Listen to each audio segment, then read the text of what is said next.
नैराश्यम सर्वम। हुआ कि नहीं?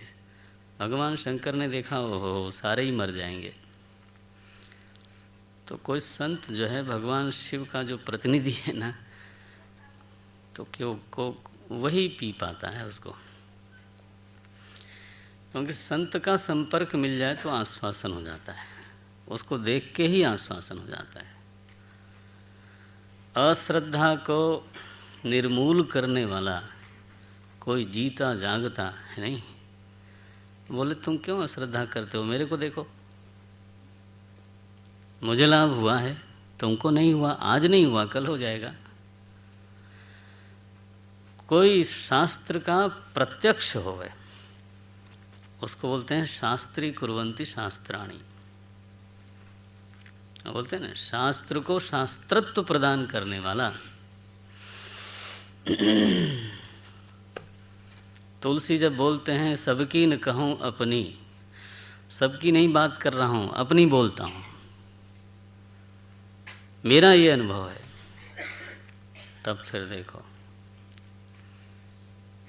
तो एक बार वो अश्रद्धा वाला जो मामला है वो हट जाए तो साधन में विश्वास सिद्ध होवे, लक्ष्य में विश्वास सिद्ध होवे, तो फिर मंथन आगे बढ़ता है और एक एक रत्न निकलते हैं और अंततः इस मंथन का अंतिम रत्न अमृत है, ऐसा बोलते हैं।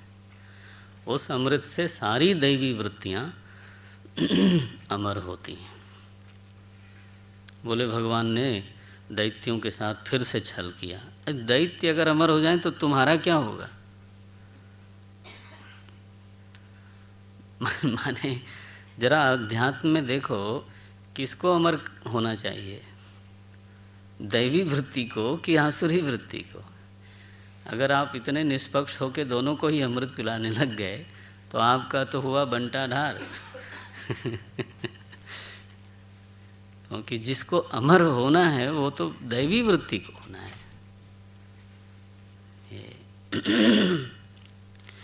सो ये जो कथाएं हैं उनके त्रिविध रूप होते हैं। अध्यात्म के भी वो सच हैं, अधिभूत के भी वो सच हैं, और तो अधिदैव। एक को मना न कर देना कि अध्यात्म में हुआ तो ये समुद्र मंथन वास्तव में केवल आध्यात्मिक है, ये कभी नहीं बोल सकते आप, ऐसा कभी नहीं सोचना।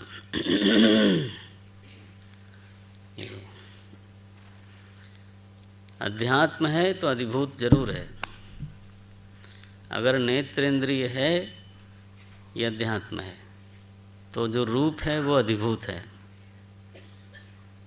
ये और सूर्य देवता अधिदैव हैं। ये शास्त्रीय रीति है, ये अधूरी बात नहीं करना। सूर्यदेव दोनों के उपकारी हैं। तो ये समुद्र मंथन की एक दिव्य कथा है, साधकों के लिए अमृत है। बच्चे को बाहर ले जाना पड़ेगा माता जी, बच्चे के लिए तो ये स्थान सही नहीं है। देखो उसको जरा बाहर ले जाएं तो अच्छा। Thank you. बोलते हैं कि अंततः शुक्राचार्य जी की कृपा से जो दैत्य बलि है वो और उसकी सारी सेना फिर से जी गई और फिर से इनको साम्राज्य प्राप्त हुआ है। देवता लोग पराजित हुए। उसी के उपलक्ष्य में फिर माता अदिति ने पुंसवन व्रत किया और उसके परिणाम स्वरूप भगवान प्रसन्न हुए। उन्होंने माता जी को वर दिया कि मैं स्वयं ही फिर आपके गर्भ में प्रवेश करके आऊँगा। तो यहाँ भगवान का वामना अवतार हुआ। कल हम लोगों ने यहाँ तक देखा था। और जब अवतार हुआ तो उनको एक ब्रह्मचारी रूप में सुसज्जित किया है। माता गायत्री ने स्वयं ही उपस्थित होकर के गायत्री दी। तो बृहस्पति भगवान ने उपवीत करवाया है, जनेऊ दिया। पृथ्वी ने तो मृग चर्म दिया। कश्यप ऋषि जो उनके पिता हैं उन्होंने मूज की तो मेखला दी, माता जी ने कटिवस्त्र दिया और कौपीन दी तो ब्रह्मा जी ने कमंडलू दिया, कमंडलुम वेद गर्भ, और सप्त ऋषियों ने कुश का आसन दिया, वो लपेट के कांख में रखते हैं महाराज। तो कुश का आसन दिया सप्त ऋषियों ने, और माता सरस्वती ने, बहुत बढ़िया, माता सरस्वती ने रुद्राक्ष की माला पहनाई। इस तरह से बिल्कुल सुसज्जित हुए। जब ब्रह्मचारी रूप में सिद्ध हो गए तब कुबेर ने लाके उनको भिक्षा पात्र दी, भिक्षुक है ना। और फिर पहली भिक्षा जो है वो माता पार्वती ने दी। ज्ञान वैराग्य सिद्ध्यर्थम भिक्षाम देही च पार्वती। भगवान शंकर स्वयं ही, काशी विश्वनाथ जाएं तो विश्वनाथ जी के मंदिर के सामने थोड़ा सा हट के अन्नपूर्णा जी का मंदिर है, वहाँ एक चित्र लगा हुआ है। तो शिव जी महाराज भिक्षा पात्र लेके जाते हैं तो मांगते हैं भिक्षा तो अन्नपूर्णा माता पार्वती जी ने भिक्षा दी। स ब्रह्म वर्चसे नैव सभाम संभावितो बटु हो। तो ब्रह्म वर्चस में सबसे बढ़ चढ़ करके ब्रह्मचारी वामन भगवान तो सिद्ध हुए, और अब वो चले हैं महाराज बलि की यज्ञशाला की ओर। जब ये महाराज चले तो लिखते हैं कि धरती मानो थोड़ी थोड़ी दब जाती है, झुक झुक जाती है, ऐसा उनका तेज है, ऐसा उनका ब्रह्म वर्चस का भार है। आगे बढ़ते भगवान यज्ञशाला से ब्राह्मण लोगों ने देखा ये कौन ब्रह्मचारी आ रहा है, ऐसे लग रहा है जैसे सूर्योदय हो रहा हो। ये लिखते हैं यथा रविम उदितम, उदितम यथा रविम, ऐसा लगा जैसे तो सूर्योदय हो रहा है। इत्थं सशिष्येषु भृगुष्वनेकधा। तो भृगु के शिष्यों ने अनेक प्रकार की कल्पना की, कौन है ये, कौन है ये। वितर्क्यमाणो भगवान सवामनः। आकाश ने छत्र दिया था और चंद्रमा ने दंड दिया था तो लिखा है छत्रम सदंडम सजलम कमंडलुम विवेश बिभ्रद्धय मेधवाटम। तो महाराज बलि के अश्वमेध की यज्ञशाला में भगवान प्रकट हुए, जटाधारी हैं, वामन हैं, छोटे छोटे सुकुमार अंग हैं उनके। प्रविष्टम वीक्ष भृगवः। जब ये प्रविष्ट हुए हैं तो भृगुवंशी जितने ब्राह्मण लोग हैं उनका तेज संकुचित हो गया, संक्षिप्ता लुप्त हो गया। जैसे कोई बहुत बड़ा दीपक जला दिया जाए तो छोटा वाला जो दीपक है वो संक्षिप्त हो जाता है। जैसे सूर्योदय होने पर दीपक का तेज तिरोहित हो जाता है, बिल्कुल ऐसा हुआ वहाँ पर। बलि तो आज अपने को बहुत ही सद्भाग्य मानता है, बोले महाराज बहुत ही कृपा है, आज हमारी यज्ञशाला में कोई ऐसा ब्रह्मचारी आया। तो भावना तो रहती है कोई तेजस्वी, कोई ओजस्वी तपस्वी कोई मिले, और बलि तो वैसे ही धार्मिक है। तो प्रणाम किया। यद्देव देवो गिरीश चंद्र मौलिर दधार मूर्धना। तो ये छोटे से बालक हैं तो उनके पैर पर अपना सिर रख दिया बलि ने। उस समय वो त्रिभुवन का राजा था। ये संस्कृति ऐसी विचित्र है, भिक्षुक के आगे सम्राट प्रणाम करे, ये भारत में ही होता है मेरे ख्याल से। तो सामने वाला जो भोजन के लिए भिक्षा पात्र लिए घूम रहा है तो उसके सामने तो जो समृद्ध है, भिक्षा देने वाला है, त्रिभुवन जयी है, तो दधार मूर्धन्या, वो सिर रख दिया महाराज पैर के ऊपर, बोलता है बलि स्वागतम ते नमस्तुभ्यम, आपका स्वागत है, आपको बार बार नमस्कार है, हे ब्रह्मन किम करवामते, मैं उपस्थित हूँ किंकर भाव से, तो आप आज्ञा करो क्या करना है मुझको। किम करवामते तो मैंने कहीं पढ़ा और सुना भी कि हिंदुस्तानियों की रईसी बड़ी विलक्षण है, दुनिया में ऐसे रईस नहीं मिलते। रईस माने समृद्ध लोग, समर्थ लोग।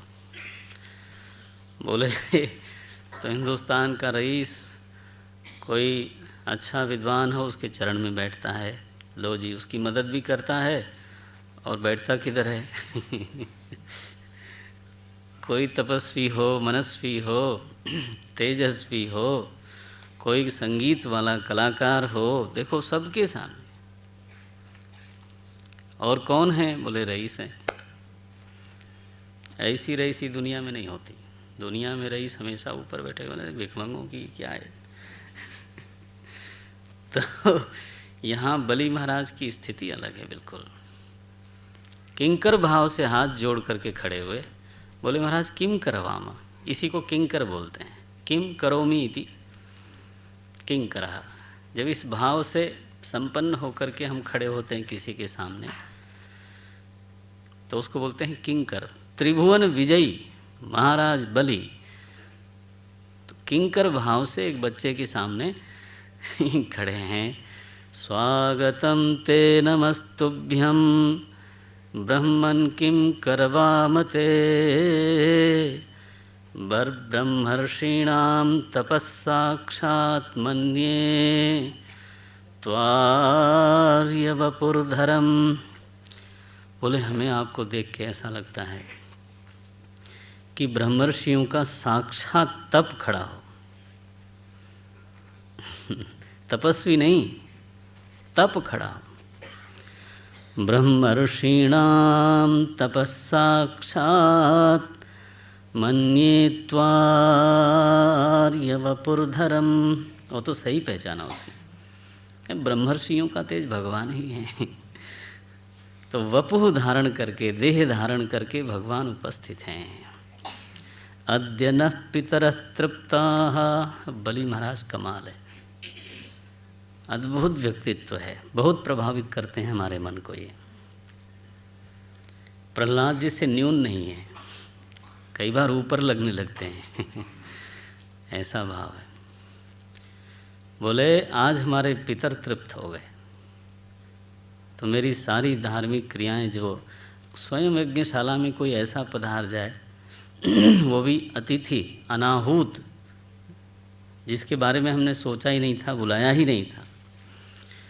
बोले अद्य नः पितरः तृप्ताः अद्य नः पावितं कुलम।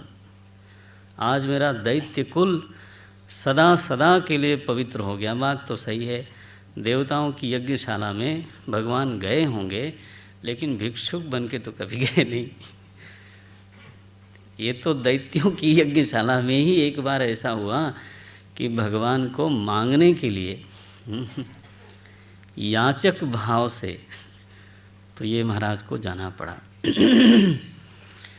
अद्य स्विष्टः क्रतुरयं यद्भवानागतो गृहान्। बहुत प्रसन्न है बलि। बोले महाराज आप बताओ क्या सेवा करूं, क्या उपस्थित करूं। गाम कांचनम गुणवद्धाम मृष्टम। गौशाला बनवा दूं, आश्रम बनवा दूं, क्या करूं। कुछ करने का मन होता है आप जैसे को देख के, बोलो। तो वामन भगवान ने सुना, बोले बलि तुम्हारे वंश के अनुरूप तुम बात करते हो।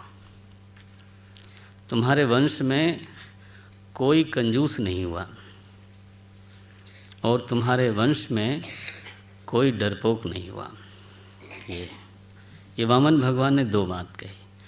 तुम्हारे वंश में कोई कायर, कोई डरपोक नहीं हुआ। तुमको मालूम है तुम्हारे दादा प्रहलाद, उनके पिता थे हिरण्यकश्यप और उनके ताऊ जी थे हिरण्याक्ष। ऐसा संबंध जोड़ा। हिरण्याक्ष से एक बार मालूम है तुमको, एक बार भगवान विष्णु की लड़ाई हो गई। कौन बोल रहा है? स्वयं मालिक साहब बोले एक बार लड़ाई हो गई और इतनी ज़ोर से लड़ाई हुई कि आज तक विष्णु को लड़ाई याद रहती है। बीच बीच में याद करते रहते हैं कि एक हिरण्याक्ष नाम का योद्धा था, बड़ी मुश्किल से विष्णु ने जीता था और जीतने के बाद उसको ये नहीं लगा कि सचमुच में मैं विजयी हुआ। नात्मानम जैनम मेने तद्वीरियम भूरी अनुस्मरण। बोले आज भी याद करते रहते हैं। अब देखिए ना, मैच कांटे का हो तो आखिरी बॉल पे रन न बने और 9 बॉल से जीत जाओ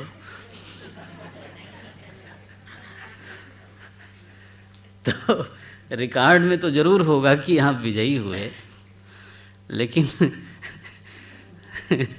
लेकिन सच्चाई तो यही है कि क्या विजयी हुए। तो बोले विष्णु ने हिरण्याक्ष पर ऐसे विजय प्राप्त की, 9 बॉल से जीत लिया उन्होंने।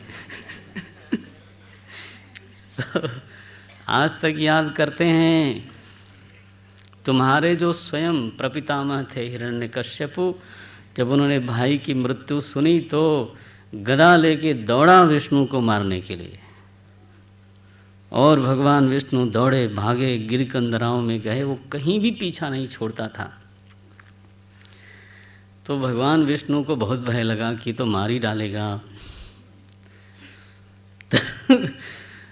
तो उन्होंने सोचा कि ये तो बहिर्मुख है, इसका नाम हिरण्यकश्यप है, ये तो हिरण्य सोने की ओर ही देखता रहता है, तो अगर मैं बाहर रहूँगा तो मार डालेगा।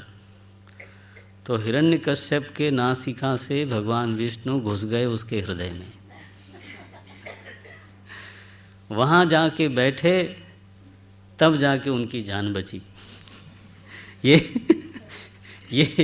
ये महाराज हम सब लोगों के लिए है, भगवान बड़े सुरक्षित हैं।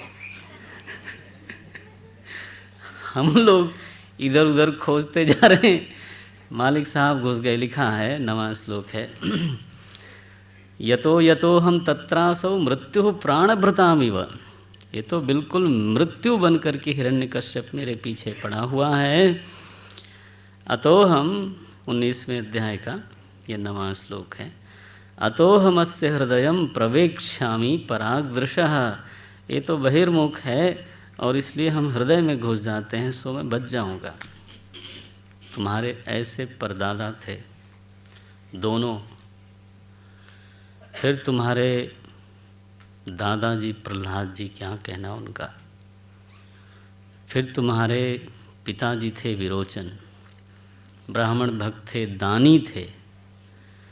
तो देवताओं ने तो ब्राह्मण वेश धारण करके उनका शरीर मांगा महाराज। वो जानते थे कि ये तो देवता हैं, फिर भी उन्होंने दान कर दिया। सो बलि, तुम्हारे वंश में कोई डरपोक नहीं हुआ, कोई कंजूस कृपण नहीं हुआ। तुम जो कह रहे हो ना मैं क्या करूं, मांगो, तो वो तुम्हारे वंश के अनुरूप ही है। लेकिन अब मुझे तो केवल 3 पग धरती चाहिए। पदानि त्रीणि दैत्येन्द्र सम्मितानि पदा मम।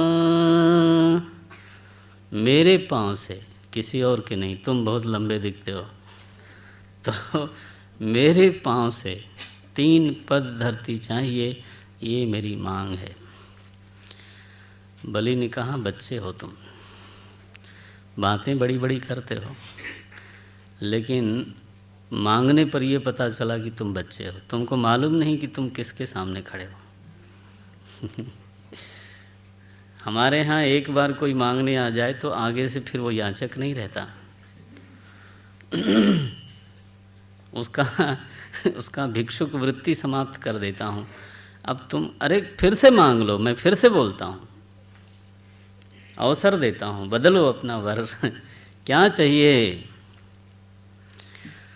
वामन भगवान कहते हैं महाराज आप क्या दे दोगे, असंतोषी व्यक्ति हो तो उसको पूरी धरती मिलने पर भी संतोष होगा नहीं।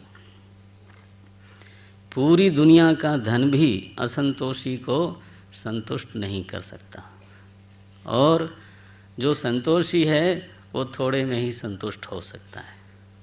यह जो संतोष वृत्ति है वो धन सापेक्ष नहीं है, ये व्यक्ति सापेक्ष है। व्यक्ति कैसा है, आज तक ये तय नहीं हुआ कि व्यक्ति के पास कितनी संपत्ति होगी तो वो संतुष्ट हो जाएगा। तुलसी एक कटी वस्त्र में संतुष्ट हैं, रमण महर्षि एक लंगोटी में संतुष्ट हैं। कबीर अपने जो कपड़ा बुनने का जो खड्डी बोलते हैं उसी से संतुष्ट हैं, बोले ये हमारा काम चल जाएगा इससे।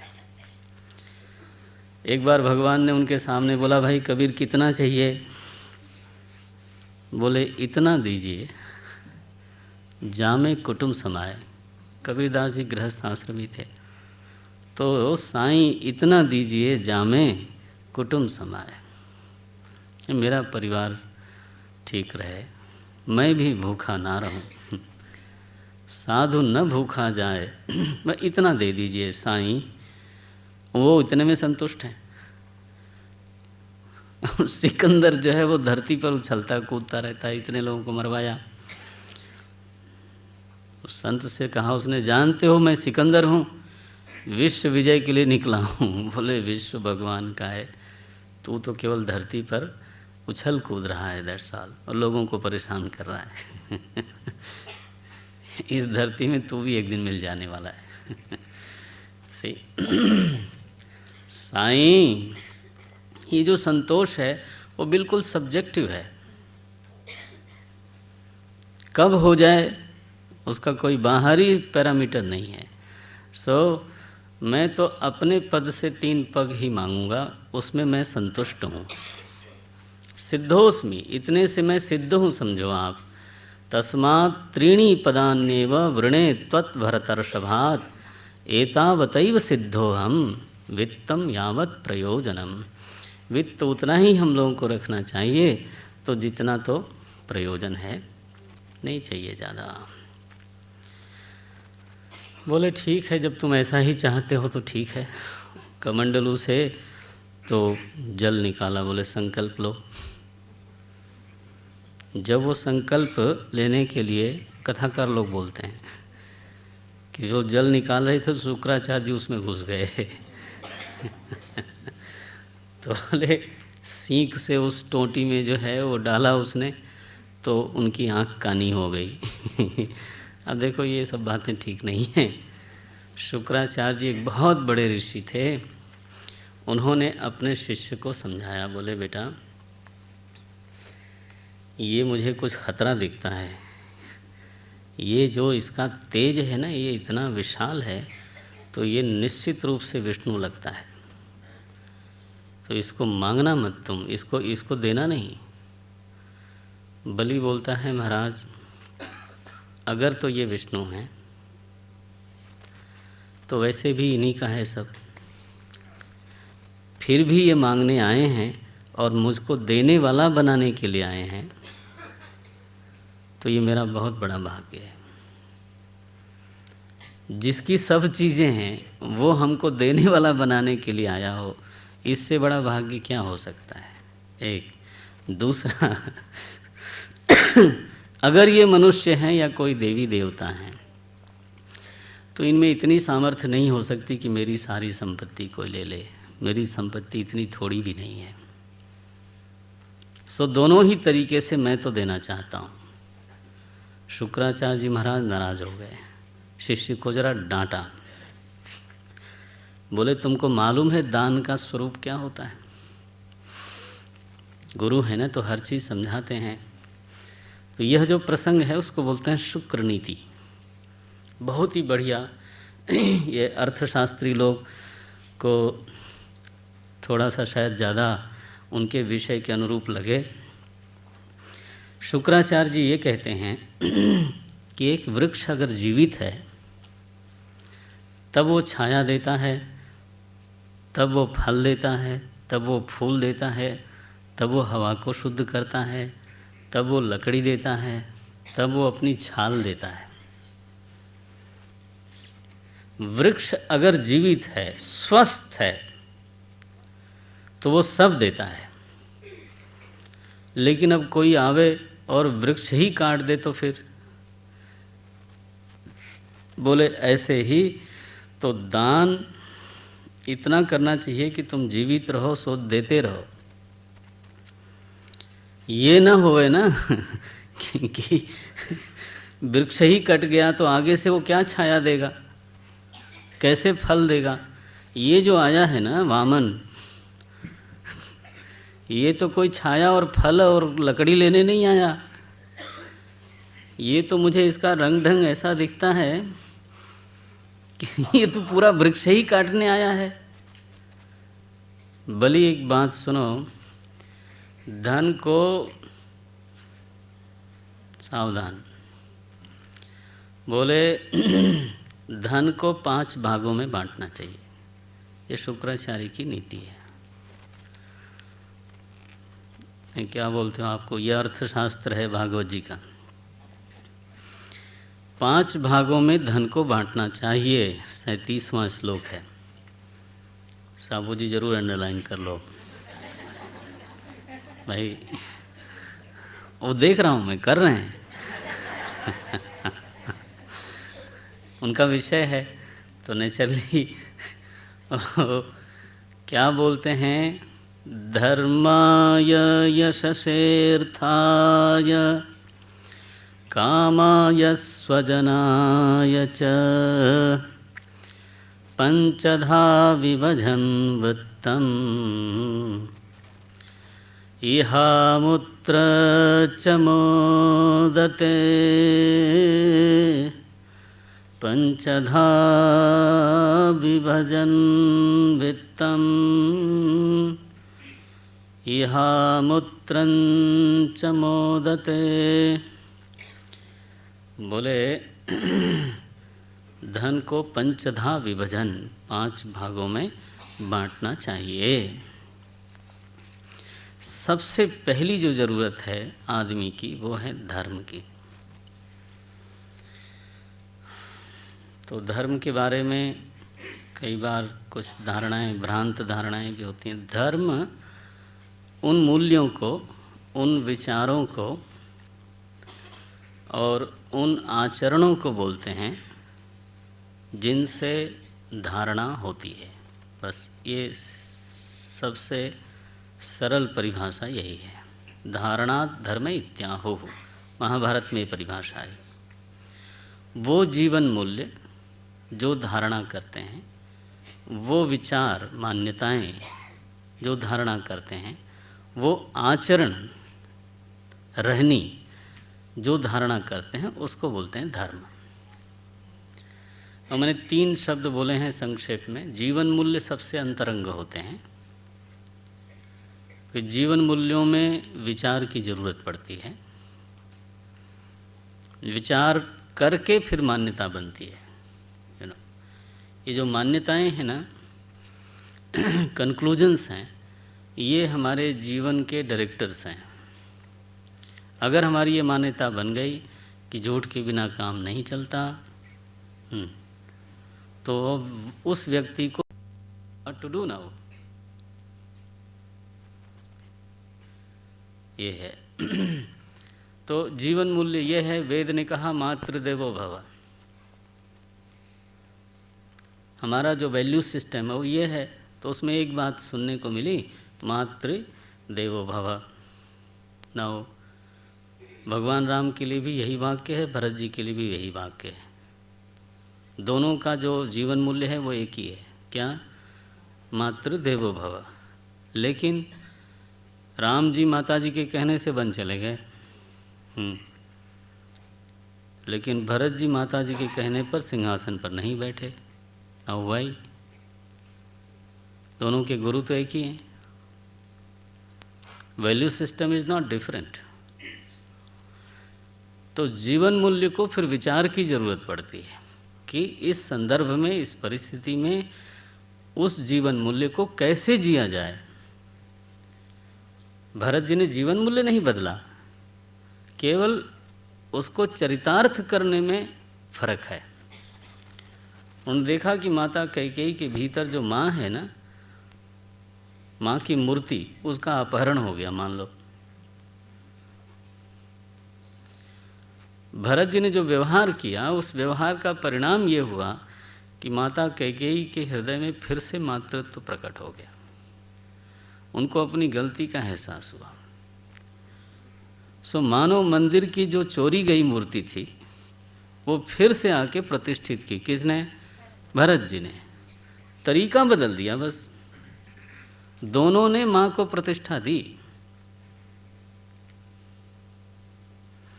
तो इसलिए मैं कह रहा था कि जीवन मूल्य अपने आप में सब कुछ नहीं है, फिर भिन्न भिन्न परिस्थितियों में वो किस तरह से पालित किए जाएंगे, किस तरह से उनका क्रियान्वयन होगा, एग्जीक्यूशन होगा, उसके लिए आपको हमको विचार की ज़रूरत है।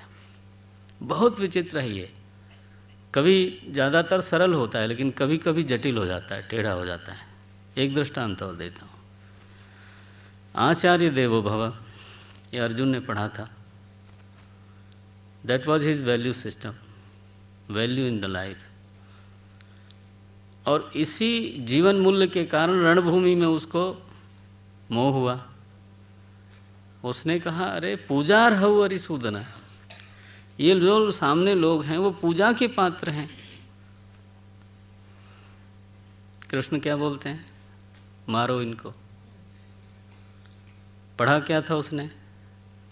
आचार्य देवो भव। अब देखो समस्या है।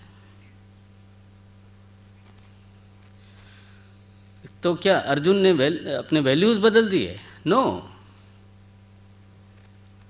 अभी कितना कठिन होता होगा कि आचार्य में पूज्य भाव रखते हुए उसको मारो।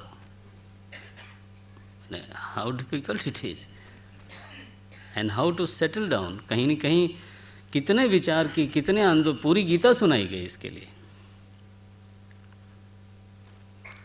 वो तो दूसरे में दिखता है इसलिए लगता है ऐसा मोह हो गया था, दूर हो गया। आपको करना पड़े तो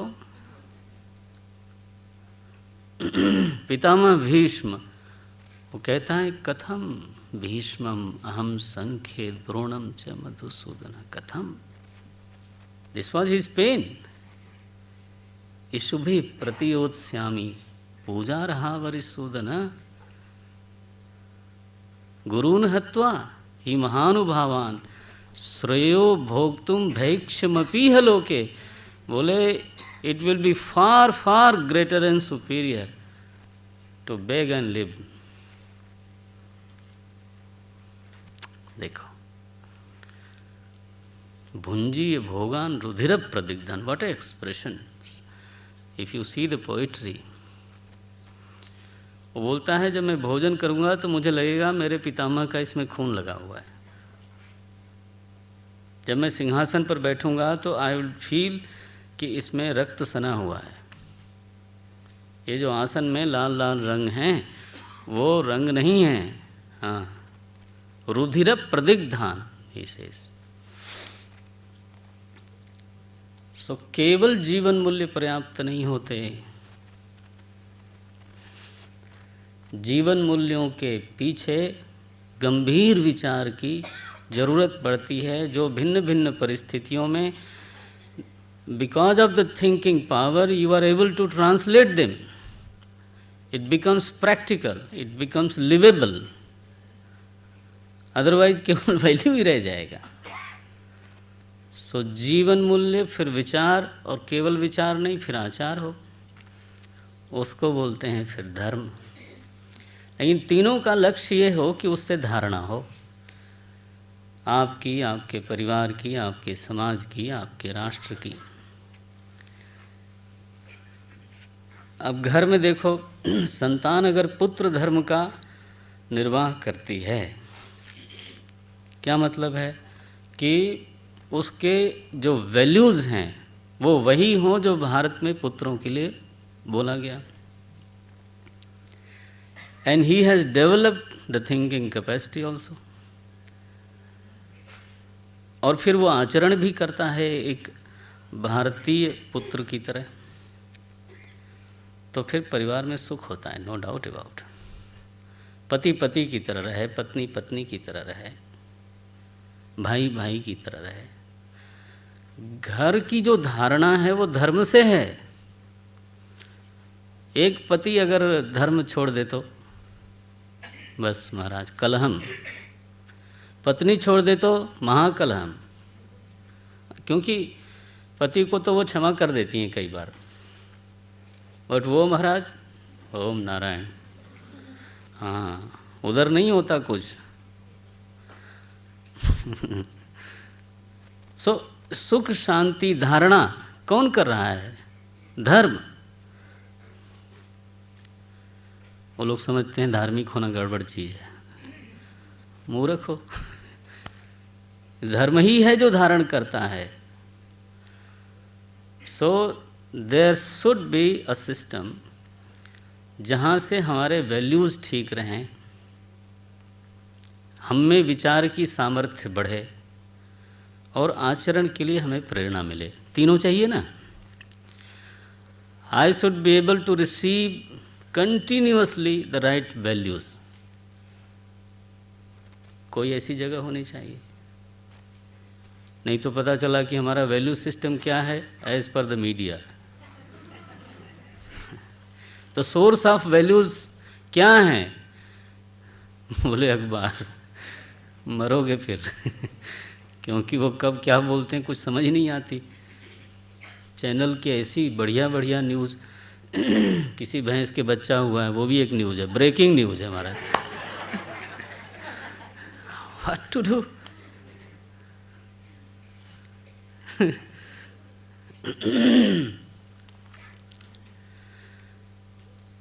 The right source for the values has to be there. फिर कोई ऐसा तरीका हो जिससे हम सबके भीतर विचारों की वृद्धि हो, विचार शक्ति का विकास हो। और फिर there should be some people who should inspire us to act that way. Shastri ji ने कहा सोमवार को व्रत करो, सब ने किया, बहुत लोगों ने किया। अब कोई कहे तो नारायण, सवाल पूछने के लिए कुछ कुछ करते हैं संसद में, है नहीं। अब वो कहें कि आप व्रत रहा करो, मानोगे आप? सो धर्म की जो सिद्धि होती है उसके लिए कम से कम 3 चीज़ चाहिए। किसी भी समाज में, किसी भी देश में, किसी भी कम्युनिटी में कहीं न कहीं हमारे वैल्यूज़ को सही तरीके से प्रस्तुत करने वाला कोई होना चाहिए, क्लियर, साफ सुथरा।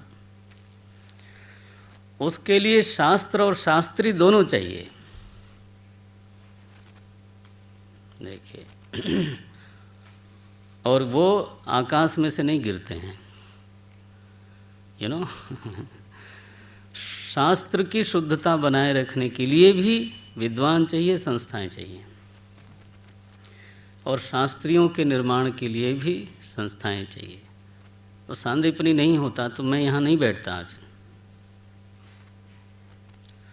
वो गुरुदेव बोलते थे कि मेडिकल कॉलेज से डॉक्टर निकलते हैं, माता के गर्भ से नहीं। If you need a doctor you have to have a medical institution.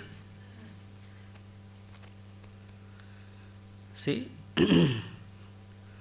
सो जब धर्म की बात आती है, इफ़ वन रियलाइजेज कि द रिलीजन, धर्म की ज़रूरत है हर व्यक्ति को, हर घर को, हर समाज को। पहला तो रियलाइजेशन यही होना चाहिए। अगर तो हम ये रियलाइज़ करते हैं फिर धर्म अपने आप ही हो जाएगा। उसकी सिद्धि के लिए शास्त्र, शास्त्री, आचरण करने वाले ये सब होने चाहिए। उसके लिए फिर उस तरह की संस्थाएं भी होनी चाहिए जो उनको पैदा करे, जो उनका निर्माण करे। और जब वो संस्थाएं होंगी तो उनमें व्यय भी होगा। आप मेडिकल कॉलेज पे, इंजीनियरिंग कॉलेज पे, एमबीए पे, आईआईएम से उस पे खर्चा होता है, दैट इज़ जेन्युइन, ठीक है।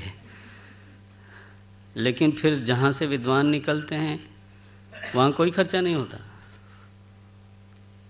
से। तो फिर वो खर्चा कहाँ से आता है? शुक्राचार्य जी कहते हैं हर व्यक्ति को धर्म के लिए कुछ निकालना चाहिए। पहला शब्द बोला है धर्माय। धर्माय का मतलब ये नहीं है कि रोज़ थोड़ा निकाल करके फिर कार से जब जाते हैं तो वो सिक्के जो है ना आते हैं ना, वो जहाँ रेड सिग्नल हो, बोले धर्म कर रहा हूँ मैं, करो वो। लेकिन धर्म एक गंभीर विषय है और उसके लिए एक गंभीर अप्रोच की ज़रूरत है। ये सतही अप्रोच से वो सब काम होता नहीं। जिन लोगों ने हम तक वो वैल्यूज़ पहुँचाए, वो शास्त्र पहुँचाए, वो शास्त्री पहुँचाए, वो लोग गंभीर लोग थे, वो सतही लोग नहीं थे। उनको मालूम था कि वो क्या कर रहे हैं।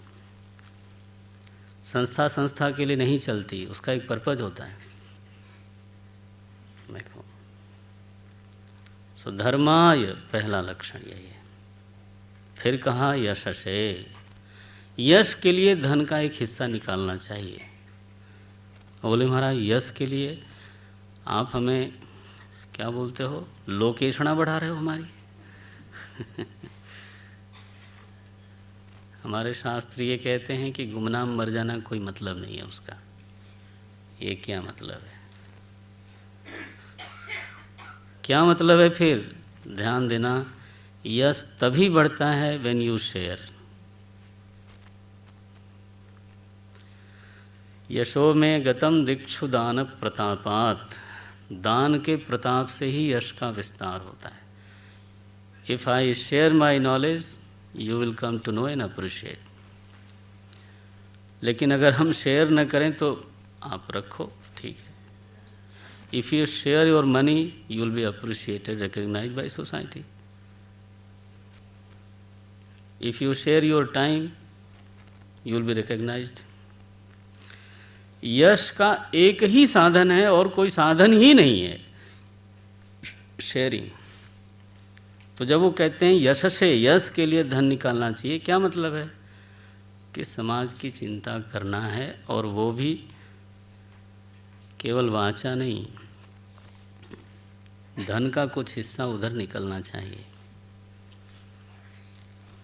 सो समाज के लिए, धर्म के लिए दो चीज़ कह दी। उस समाज में राष्ट्र भी आता है, यू नो। तो धर्म के लिए और राष्ट्र समाज के लिए दो हिस्से ये हैं धन के। ये भागवत की इकॉनमी चल रही है, देख लो आप, अगर आपको जंचती हो तो। क्योंकि हो सकता है एमबीए में न पढ़ाया जाता हो,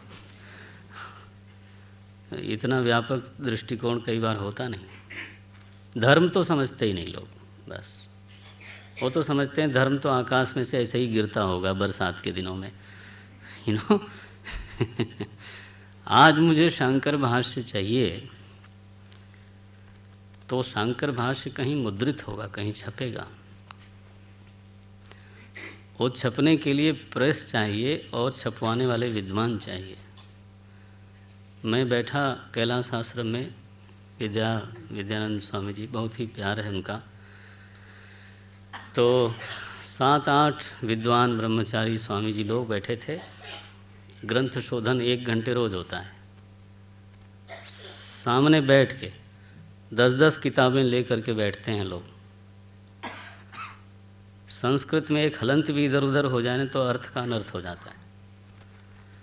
शुद्धतम छपती हैं किताबें वहाँ से, उसके लिए उतने लोग चाहिए, वो स्वयं विद्वान होने चाहिए।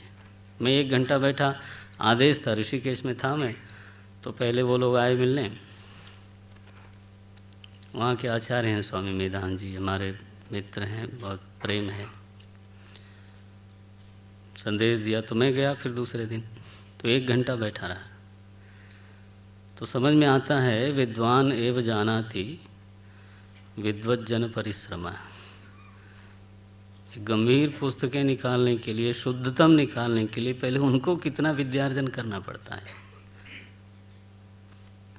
आज गीता प्रेस ने कुछ किताबें निकाली, कितनी मेहनत करते हैं, आई नो देम। उनके सेल बने हुए हैं विद्वानों के। तब जब हम रामायण पढ़ते हैं तो बोले गीता प्रेस का है तो शुद्ध होगा। तो शुद्ध होगा मैंने अपने आप ही अपने आप ही तो नहीं हो सकता। गुजराती में भागवत जी का अनुवाद करके छपाया गीता प्रेस ने। आए थे ना द्वारका भाई भट्ट, हमारे पास 15 दिन रहे, बहुत प्रेम है। ऋषिकेश में उनको पूरा स्थान दिया, व्यवस्था दी, वहाँ उन्होंने अनुवाद किया और फिर वो हमारे पास आए, 15 दिन हमारे पास रहे। तो वो ऐसे नहीं हो जाता है, हमको जो मिलता है दिखाई देता है, हमको लगता है हाँ ये ठीक है, ठीक है, माने उसके पीछे देखो जरा मेहनत। आकाश में से न शास्त्र गिरते हैं न शास्त्री गिरते हैं। इसके लिए परिश्रम चाहिए, उसके लिए संस्थान चाहिए, इसके लिए एक व्यवस्था चाहिए, और हल्के लोग नहीं चाहिए। सतही अप्रोच से ये सब चीज़ें नहीं होती। सो धर्माय, धर्म के लिए खर्चा अलग, और राष्ट्र समाज के लिए जो धन है वो अलग। धर्माय यशसे, तीसरा कहा अर्थाय, गृहस्थ को अपनी संपत्ति बढ़ाने के लिए कुछ धन जरूर निकालना चाहिए, सब खा जाए वो ठीक नहीं। अर्थाय, ये तीसरा क्षेत्र है। फिर कहा कामाय, माने you must please your self, enjoy your self, भोग के लिए धन होना चाहिए, निकालना चाहिए। इतना कंजूसी से जीने की ज़रूरत नहीं है। You must enjoy your money, you know, नहीं तो पता चला यू रिमेन फ्रस्ट्रेटेड। वो नहीं चाहिए। वो क्या मतलब है धन रख करके?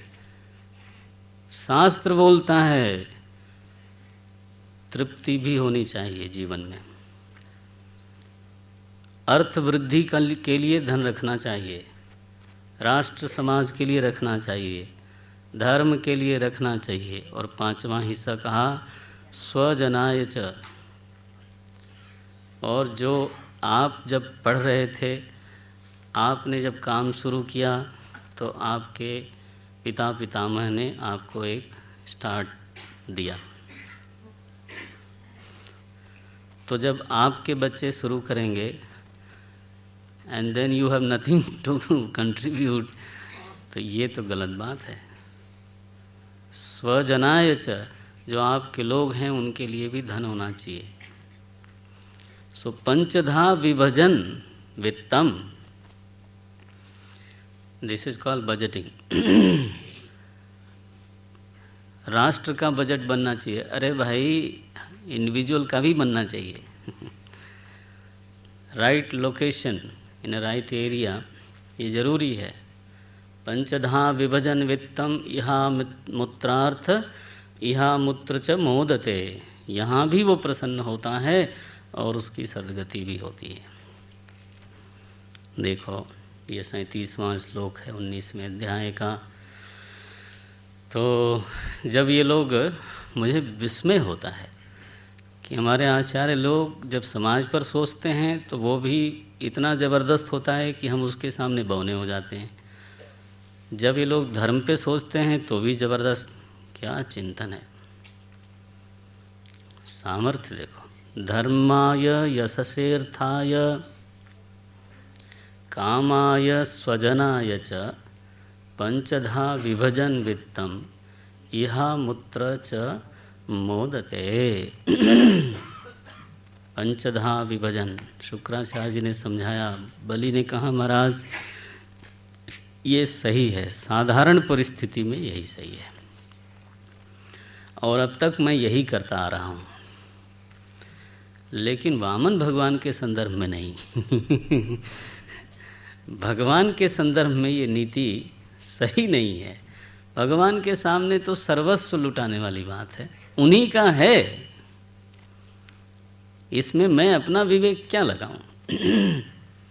सो कृपा करिए, मुझे अनुमति दीजिए, मैं तो ये दान करना चाहता हूँ। शुक्राचार्य जी महाराज बहुत नाराज हो गए, बोले दुष्ट गुरु की आज्ञा का अवमान न करते हो, तुम बहुत जल्दी ही श्री भ्रष्ट हो जाओगे। वामन भगवान ने कहा, जो काम मैं करने आया वो काम आपने पहले ही कर दिया। सी, ये भगवान जो चाहते हैं वो होता ही है। बोले भ्रष्य से श्रिय मत शासनाति को, मेरे शासन के बाहर जाता है, श्री भ्रष्ट हो जाओ। चलो जी, वामन भगवान ने मन में बोला होगा, साधुवाद बाढ़म स्वागतम करो।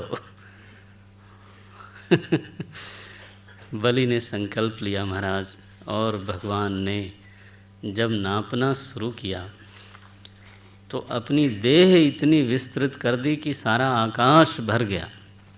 सो आकाश को तो नाप लिया देह से, और पैर से नाप लिया पूरा भूलोक, और दूसरे पैर से नाप लिया स्वर्लोक। बोले बलि तृतीयम उपकल्पय, ये तीसरा पैर कहाँ रखूं? बोलो, तुम्हारे कुल में अब तुम्हारी अपकीर्ति होने वाली है कि तुमने वचन दिया पूरा नहीं किया, तुम असत्यभाषी माने जाओगे बलि, इससे तो तुम्हें नरक मिलने वाला है। बांध लिया उसको। महाराज बलि ने कहा, महाराज ये कभी नहीं हो सकता, मैं असत्यभाषी सिद्ध हूँ, ये कभी हो नहीं सकता। वचो व्यलीकम सुरवर्य मन्यते, 22वां अध्याय का दूसरा श्लोक है। करोमि ऋतम तन्न भवेत प्रलंबनम, मैं अपनी वाणी सिद्ध करके दिखाऊंगा। आपने अभी तक जो नापा है वो मेरा को नापा है, जो मेरा था उसको आपने नाप लिया, मैं तो बचा हुआ है। इसलिए मैं कहता हूँ, कल कह रहा था मैं कि उससे बड़ा दानी कोई हुआ नहीं जहाँ तक मेरा स्वाध्याय है। लोग मेरा का दान करते हैं, मेरा में भी आधे का, आधे में भी आधे का। 1 करोड़ हो तो 10 रुपया देने में क्या हर्ज है? मेरा 100 रुपया हो और 90 रुपया देना हो तो मुश्किल हो जाता है। मेरा में भी कुछ हिस्सा होता है। यहाँ मम का दान किया, फिर अहम का दान किया। बलि की ये महिमा है। अहम और मम दोनों का ही दान करने वाला, शायद अकेला ही दानी है, मुझे कोई तो अभी तक तो पढ़ने में आया नहीं। वो बोलता है, पदम तृतीयम कुरु शीर्ष्णि में निजम, आप मेरे सिर पर रखो ये तीसरा पैर, मैं झूठा साबित नहीं होऊंगा। वामन भगवान ने कहा, तुमने मुझे धोखा दिया। बोले महाराज कभी नहीं हो सकता ये, देना कह करके मैं आपको, आप धोखे में नहीं रहेंगे, आप चिंता न करो। बलि के सामने वामन भगवान सचमुच में वामन हो गए। ऐसी स्थिति है, भगवान की ही कृपा से वो हुआ, लेकिन हुआ तो जरूर। बोले बलि अब तुम न रहे? बोले नहीं रहा, 5 में बांध दिया गया, क्योंकि वो खुद अपना दान कर चुका, तो 5 बद्ध हो गया बलि।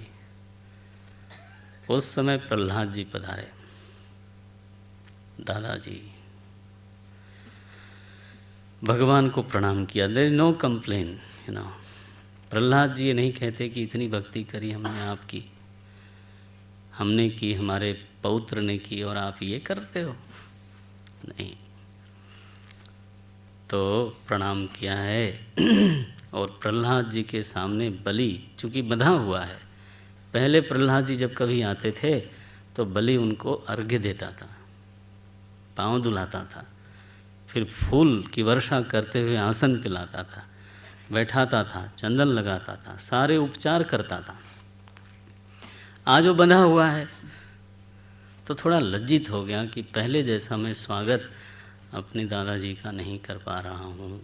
सिर झुकाया उसने बंधे बंधे, ऐसे प्रणाम किया। समर्हणम नोपजहार पूर्ववत, पहले जैसा प्रणाम नहीं कर पाया, केवल सिर झुका दिया वहीं से। प्रहलाद जी तो बहुत प्रसन्न हैं। प्रहलाद जी भगवान के सामने जो बात कहते हैं, ऐसा कोई शायद बिरला भक्त बोल सकता है। 16वां श्लोक है ये। त्वयैव दत्तं पदमैन्द्रमूर्जितं हृतं तदेवाद्य तथैव शोभनम् मन्ये महानस्य कृतो ह्यनुग्रहः विभ्रंशितो यच्छ्रिय आत्ममोहनात् यया हि विद्वानपि मुह्यते यतः तत्को विचष्टे गतिमात्मनो यथा तस्मै नमस्ते जगदीश्वराय वै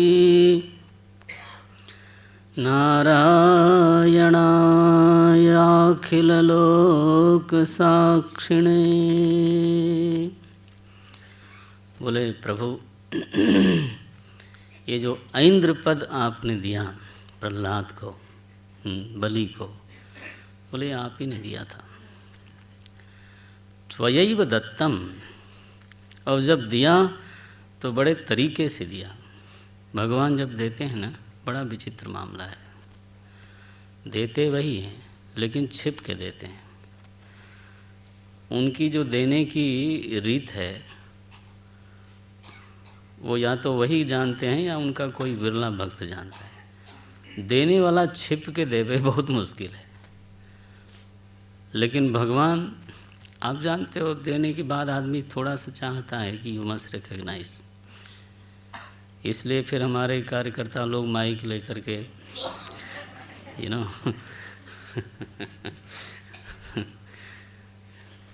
वो भी बेचारे इस आशा में करते हैं कि अगली बार फिर भी करेगा ये, क्योंकि हमने अभी इतना रिकग्नाइज किया, थोड़ा मान सम्मान किया, तो अगली बार जाएंगे तो याद रहेगा इसको।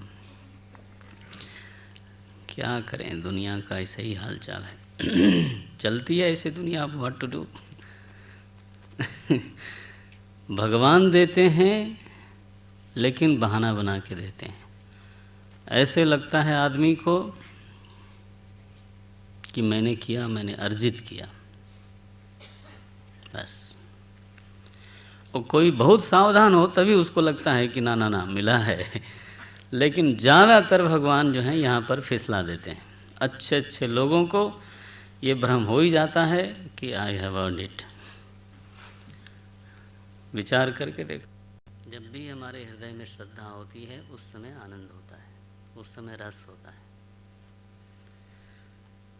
अश्रद्धा कड़वी होती है। जब कहीं हमारा संशय होता है उस समय हमारे चित्त में थोड़ी जलन होती है। अश्रद्धा का जो स्वाद है वो गर्म है, उष्ण है, लेकिन जो श्रद्धा का स्वाद है वो शीतल है। तो श्रद्धा का एक घटक, एक तत्व है आनंद की अनुभूति, और दूसरी है श्रद्धा के लिए शर्त कि सामने वाला तो महिमा संपन्न हो।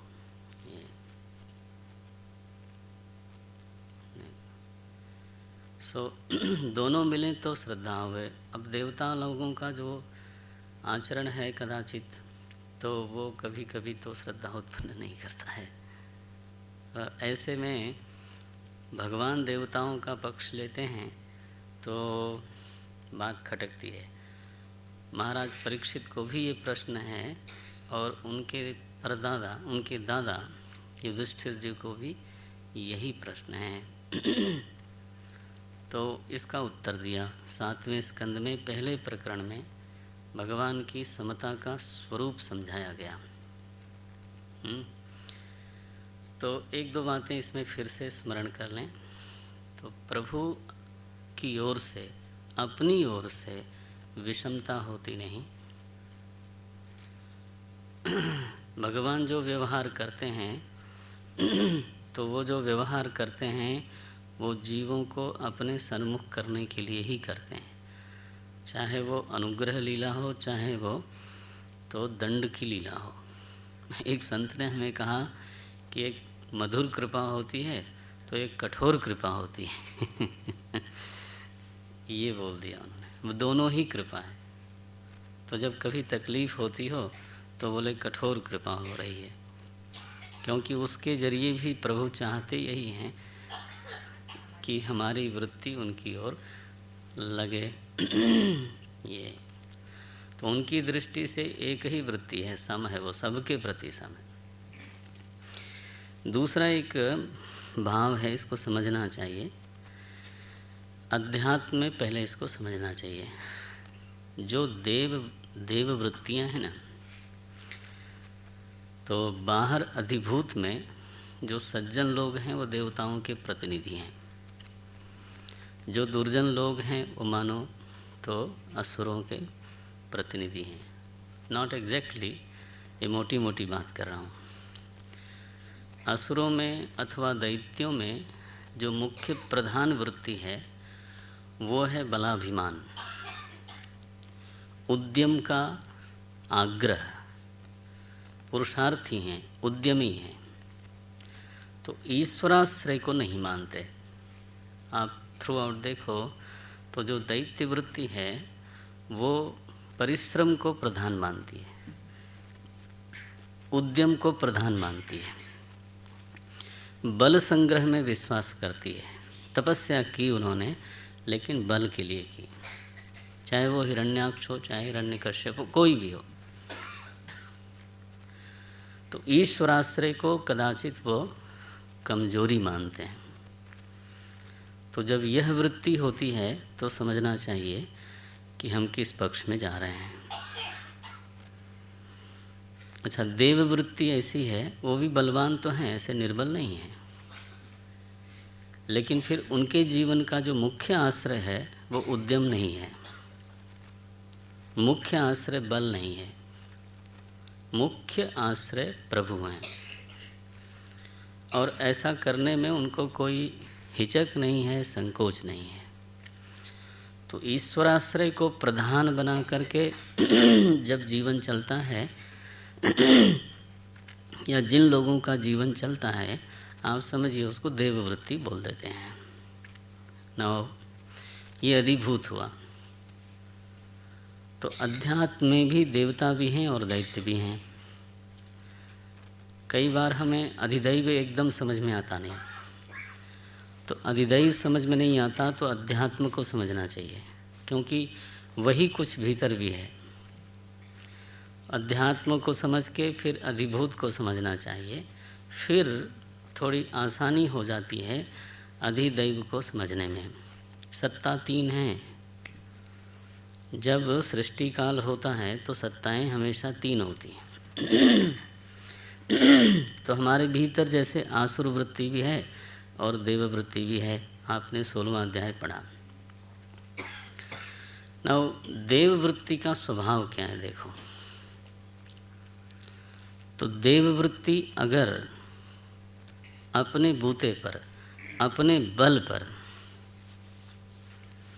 अगर विजयी हो जाए, ईश्वर का आश्रय लिए बिना ही अगर देववृत्ति विजयी हो जाए तो एक दुर्घटना घटती है।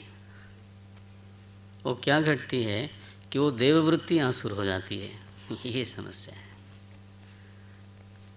इसका सबसे ज्वलंत दृष्टांत है नारद जी की काम विजय। ब्रह्मचर्य तो देववृत्ति है, संयम तो देववृत्ति है, लेकिन अब क्या हुआ कि नारद जी को काम पर विजय प्राप्त हुई। यहाँ तक तो ठीक था, लेकिन ईश्वराश्रय की अनुभूति उनको हुई नहीं। उनको लगा कि मेरा संयम है जो पराजित नहीं हुआ। तो ब्रह्मचर्य वृत्ति की विजय तो हुई, लेकिन उसके पीछे आया अभिमान। किसका अभिमान? उसी ब्रह्मचर्य वृत्ति का। तो अब जो ब्रह्मचर्य वृत्ति है वो देव वृत्ति हुई कि आसुर वृत्ति हुई? अब वो आसुर वृत्ति हो गई, और उसका परिणाम ये हुआ कि वो गए महाराज ब्रह्मा जी के पास। अब देखो, अभिमान तो हमेशा ही प्रदर्शन चाहता है, अभिमान संकोच की वृत्ति नहीं है। अभिमान चाहता है दिखना। तो गए महाराज ब्रह्मा जी के पास, वहाँ बोले ये तो गड़बड़ हो गई बच्चे के साथ। शिव जी के पास गए, भगवान विष्णु के पास गए, अंततः देखो क्या हुआ। तो उस अभिमान की शांति के लिए प्रभु की लीला ये हुई कि उनको काम से हरवाया भगवान ने, है नहीं? स्वयंवर में जाना पड़ा उनको। बानर की आकृति हुई, झूठ बोलना पड़ा। जब अच्छी खासी पिटाई धुनाई हो गई तब जा कर के वो आसुर वृत्ति मरी। सो देवता लोग हार जाते हैं, बार बार भगवान के पास जाते हैं, ऐसा हम लोगों को पढ़ने को मिलता है। तो वो ठीक ही मिलता है, क्योंकि देव देव नहीं रह पाता है यदि वो ईश्वराश्रय न ले। ईश्वराश्रय न ले तो वो बलाभिमानी हो जाएगा। बलाभिमानी को ही दैत्य बोलते हैं। देखो, आसुर भाव तो वही है। तो अगर ईश्वराश्रय हो तो वो असुर योनि में भी फिर वो तो भक्त है। जैसे वृत्रासुर हुआ, तो जैसे प्रहलाद हुआ। अब वो भागवत हैं, उनको हम सीधे सीधे असुर नहीं बोल सकते। असुर योनि है, उस वंश में पैदा हुए, लेकिन उनका असली रूप बन माना गया परम भागवत। ये जो कंट्रास्ट है एक ही वंश में, किसका किसका? हिरण्यकश्यप का और प्रहलाद का। अब देखो, हिरण्यकश्यप है दैत्य वंश का असली प्रतिनिधि। काहे का? विष्णु महामायावी, आज तक कभी सामने खुल के लड़ता नहीं, भागता रहता है इधर उधर। बल संपन्न है, ईश्वरो हम बोलता है। प्रहलाद जी कहते हैं तुम्हारा भी बल वही है, मेरा भी बल वही है। सो प्रभु जो है देववृत्ति का पक्ष लेते हैं, क्योंकि देववृत्ति उनका आवाहन करती है, उनके आश्रय में रहती है। और देववृत्ति देववृत्ति कहलाती ही तब है ना, तो जब वो प्रभु के आश्रय में रहे। ये अध्यात्म का सच है, यही अधिभूत का भी सच है। तो बाहर की दुनिया में भी जो सज्जन है वो तभी तक सज्जन है जब ईश्वर के आश्रय में रहे। जहाँ उसको अपने गुणों का, वंश का, बल का, उद्यम का मान हुआ, जहाँ उसका आश्रय बदला, तो फिर तो दक्ष हो जाता है। दक्ष माने चतुर हुआ। लेकिन फिर वो ईश्वराश्रय से वंचित हो गया। तो ये अध्यात्म का भी सच है, तो अधिभूत का भी सच है, तो यही फिर अधिदैव का भी सच है।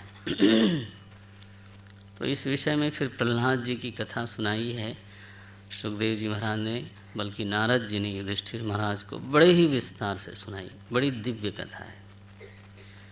एक भक्त का हृदय कैसा हो जाता है भक्ति करते करते, उसकी सोच कैसी हो जाती है,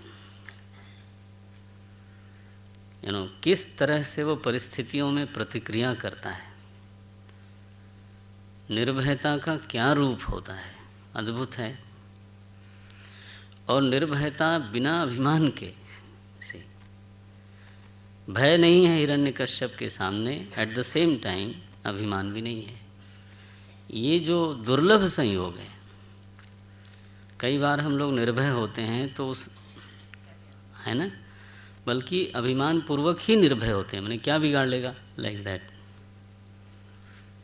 उसमें कहीं रजस एकदम उछला रहता है और अभिमान वृत्ति के साथ ही व्यक्ति निर्भयता में आता है। लेकिन यहाँ प्रहलाद जी इतने शांत हैं और निर्भय हैं। इस तरह की जो एक दिव्य संरचना होती है भीतर, वो बिना भक्ति की नहीं हो सकती। शीतलता हृदय में है, निर्भयता हृदय में है, ईर्ष्या किसी से नहीं है, अभिमान का लेश नहीं है। जो लोगों को बल दिखता है, जैसे हिरण्यकश्यप को बल दिखता है प्रहलाद में, बोले किसके बल से ये सब करते हो? लोगों को बल दिखता है, लेकिन प्रहलाद उसको अपना मानते नहीं। भक्त में लोगों को प्रभाव दिख सकता है, दिखता ही है, लेकिन उस प्रभाव का स्वामित्व कभी भक्त में आता नहीं। तो ये अद्भुत रचना है। एक चीज़ आपके पास है, आप उसका उपयोग प्रयोग भी कभी करते दिखाई देते हो, इसके बावजूद उसके साथ ममता होती नहीं। ऐसी जो हृदय की संरचना है, वो बुद्धि के गणित से तो हो नहीं सकता। तो मेंटल जूडो कराटे से होता नहीं। ये तो भक्ति माता हैं जो हृदय को इतना खूबसूरत बना देती हैं। जहाँ प्रभाव है, निर्भयता है, अभिमान नहीं है। प्रभाव है लेकिन उस प्रभाव में मम भाव नहीं है। अंतःकरण शीतल बना हुआ है।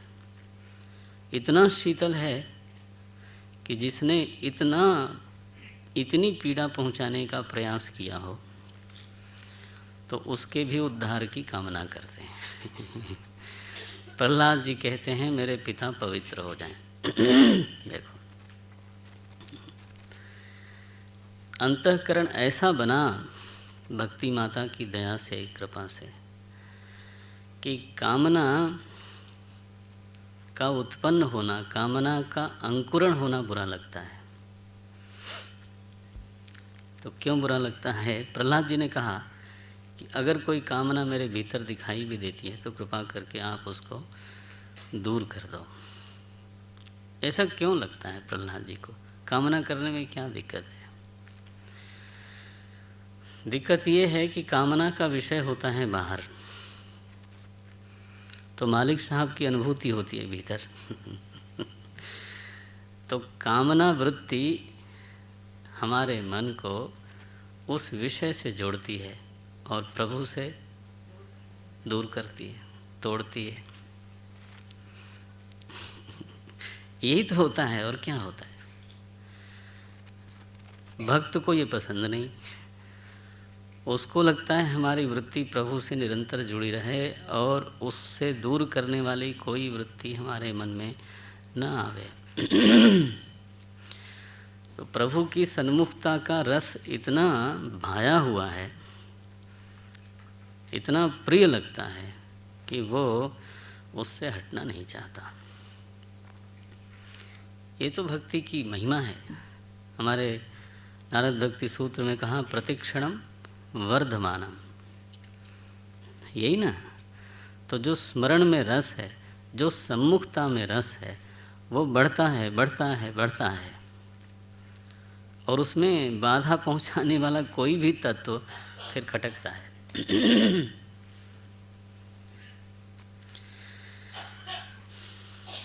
ये भक्त की महिमा है। भक्त का भीतरी जीवन है। वो बाहर लोगों को वैराग्य के रूप में दिखता है, त्याग के रूप में दिखता है, निर्भयता के रूप में दिखता है। वो बात तो केवल इतनी है कि वो मालिक साहब का हो चुका है 10 साल। सो प्रहलाद जी का एक दिव्य चरित्र हमारे सामने आता है 7वें स्कंद में, और 8वां स्कंद जो शुरू होता है उसमें महाराज बलि की कथा है और समुद्र मंथन की कथा है, गजेंद्र मोक्ष की कथा है। वो हम लोगों ने कल समझने का प्रयास किया। समुद्र मंथन के बारे में आचार्य लोगों का भाव ऐसा है कि जैसे अधिदैव में समुद्र मंथन होता है, वैसे ही फिर अधिभूत में भी हो सकता है। यहाँ लिखा है कार्यार्थ गौरवे, अगर कोई महत्वपूर्ण कार्य हो, बहुत गंभीर कोई लक्ष्य हो, तो दुश्मन से भी संधि करने में तो संकोच नहीं करना चाहिए। ये कहा, व्यक्ति को आगे बढ़ना है तो उसको संधि विग्रह का रहस्य जानना चाहिए। विग्रह माने दूरी। दूरी भी इसीलिए बनाई जाती है कि हमारा लक्ष्य तो उसमें विक्षेप होता है, इसलिए चलो दूर ही रहो। वैर बढ़ाने के लिए दूरी नहीं होती।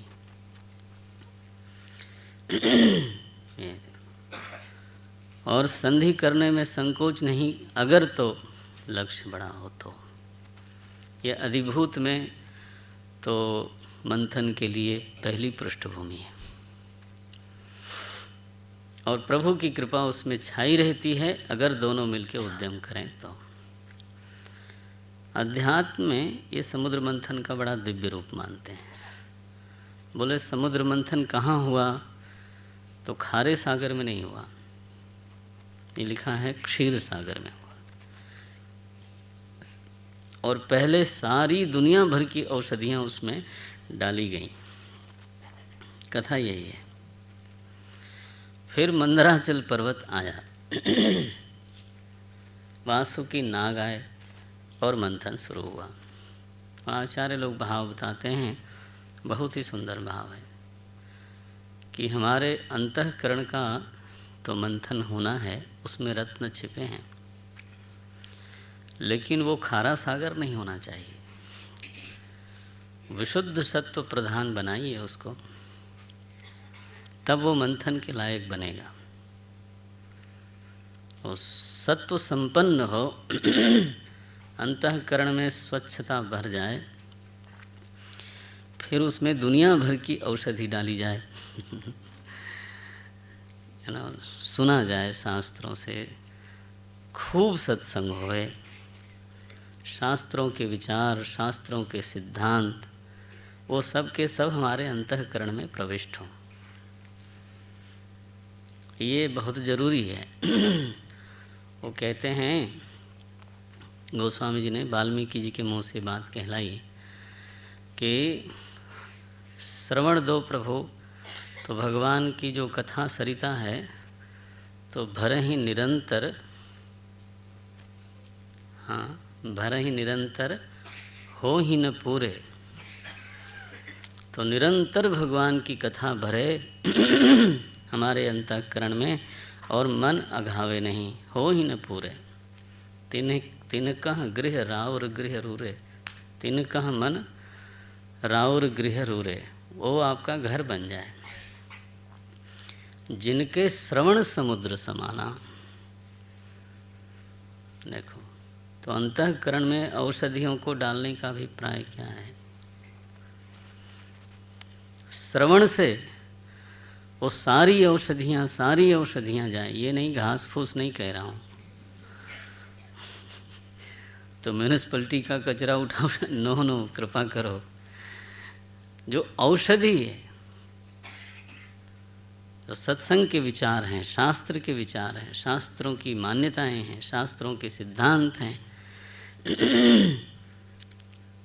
तो जिनके श्रवण समुद्र समाना, कथा तुम्हार सरित सर नाना, भर ही निरंतर हो ही न पूरे, तिनकह ही राउर गृह रूरे।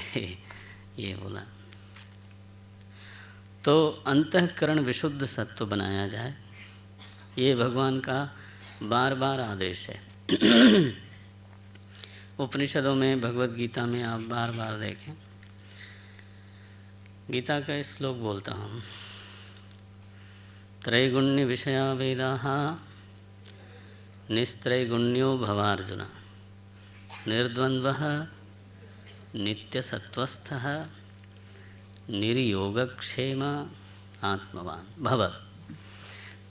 वो जो भव क्रिया है वो साथ में लगी हुई है। वहाँ भगवान क्या आदेश करते हैं? नित्य सत्वस्थः भव। कभी विचार करना चाहिए साधक लोगों को।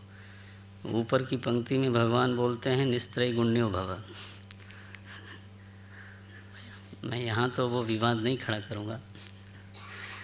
और नीचे की पंक्ति में बोलते हैं नित्य सत्वस्थो भव। अब आप लोगों से नीचे उतर के पूछूंगा मैं कि इसका अभिप्राय क्या है। देखा आपने, ऊपर क्या बोलते हैं निस्त्रय गुण्यो भव, नीचे बोलते हैं नित्य सत्वस्थो भव। एनीवे मुझे अभी नित्य सत्वस्था से काम है। तो क्षीर सागर में मंथन होना है ना, तो उसमें औषधियाँ डालें, सत्संग करें, फिर मंथन होए। मुदिता मथे विचार मथानी। ये जो मंदराचल पर्वत है ना, ये विचार सामर्थ्य है। ये बोला विचार की जो गंभीर सामर्थ्य है, सभी में होती नहीं, लेकिन किसी किसी साधक में धीरे धीरे धीरे धीरे ये विकसित होती है। तो विचार की प्रक्रिया समझ में आने लगती है और विचार की सामर्थ्य भी जागती है। दोनों चीज़ें। एक तो विचार की प्रक्रिया ना आवे तो विचार नहीं कर सकता कोई। दूसरा, तो विचार की सामर्थ्य ना हो तो विचार नहीं कर सकता। ये दो बिल्कुल अलग अलग चीज़ें हैं, दोनों चाहिए। तो अभी बच्चे लोगों को तत्वबोध पढ़ा रहे थे, तो उसमें भगवान शंकराचार्य जी ने जो पहला वादा किया है, प्रतिज्ञा की है, ग्रंथ की प्रतिज्ञा, तो साधन चतुष्टय संपन्न अधिकारिणाम तत्व विवेक प्रकारम वक्ष्यामः। तत्व विवेकम न वक्ष्यामः, प्रकारम वक्ष्यामः। क्या बताने जा रहा हूँ? वो प्रक्रिया बताने जा रहा हूँ, वो तुम्हें तरीका बताने जा रहा हूँ जिससे कि तुम तत्व का विवेक कर सकते हो। ये उसमें शब्द पर ध्यान देना चाहिए। तत्व विवेक प्रकारम, प्रकारम वक्ष्यामः। प्रक्रिया समझ लो, फिर खुद विचार करते रहना।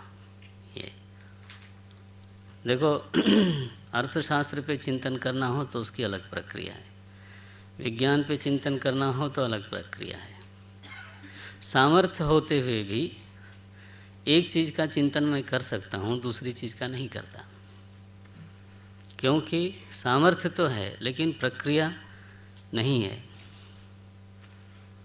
ये वेदांत के सिद्धांत पर थोड़ा चिंतन हो जाता है, लेकिन मेरी बुद्धि अर्थशास्त्र पे चलती नहीं।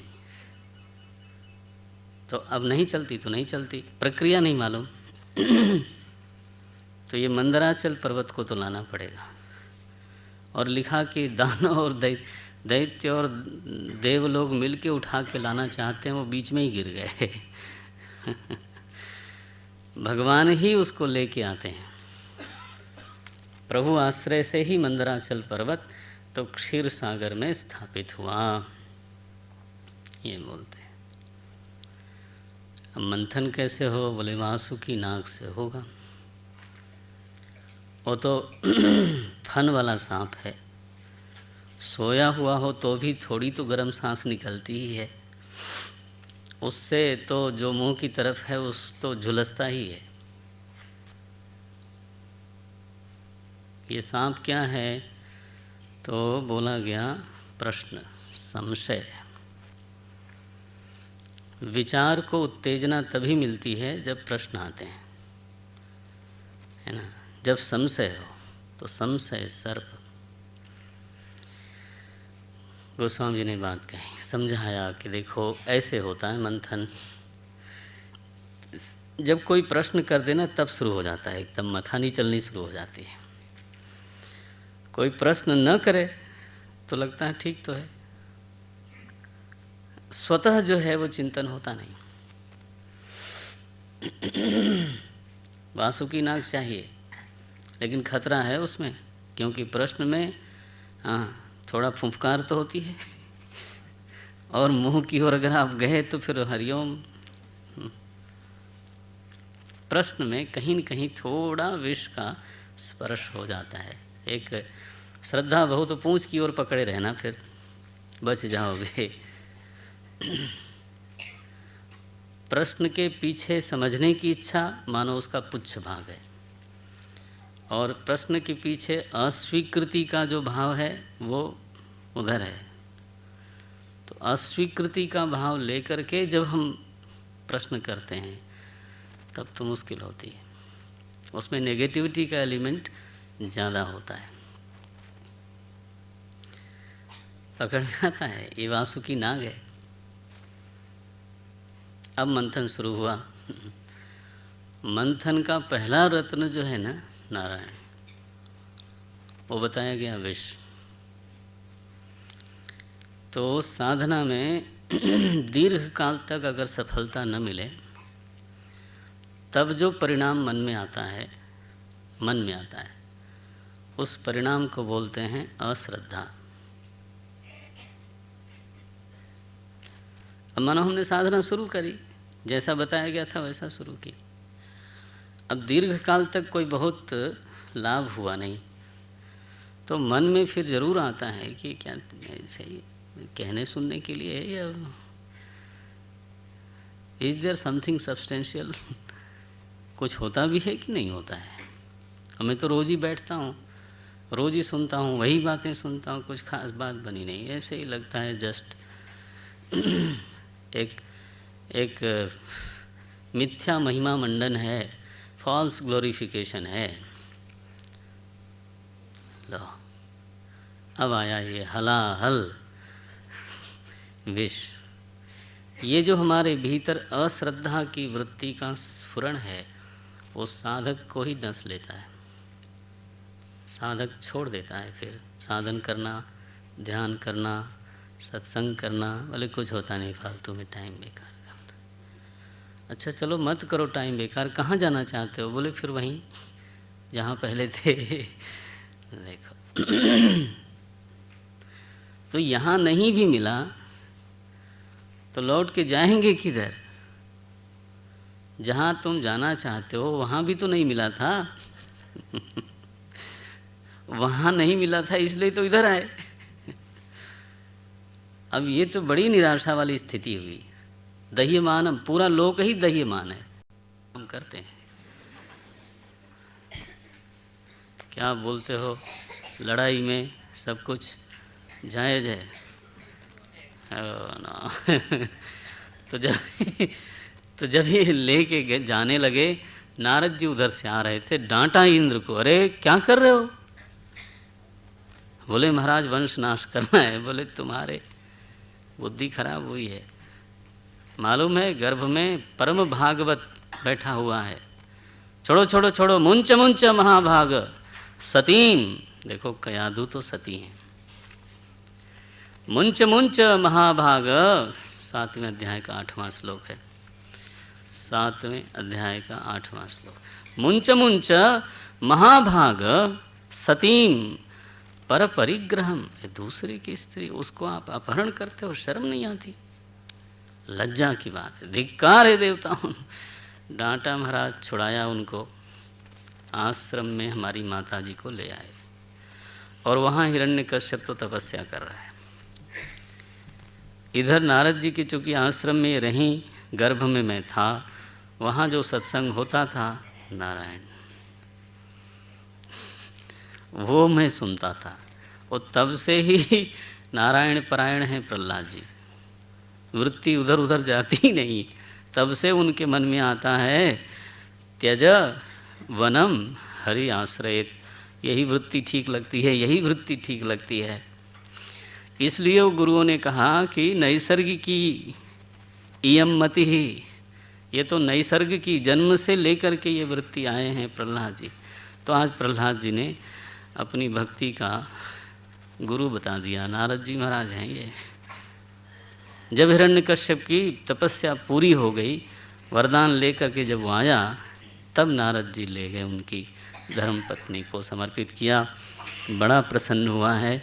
उसको क्या मालूम कि ये जो बालक है नारायण, वो कन्वर्टेड वन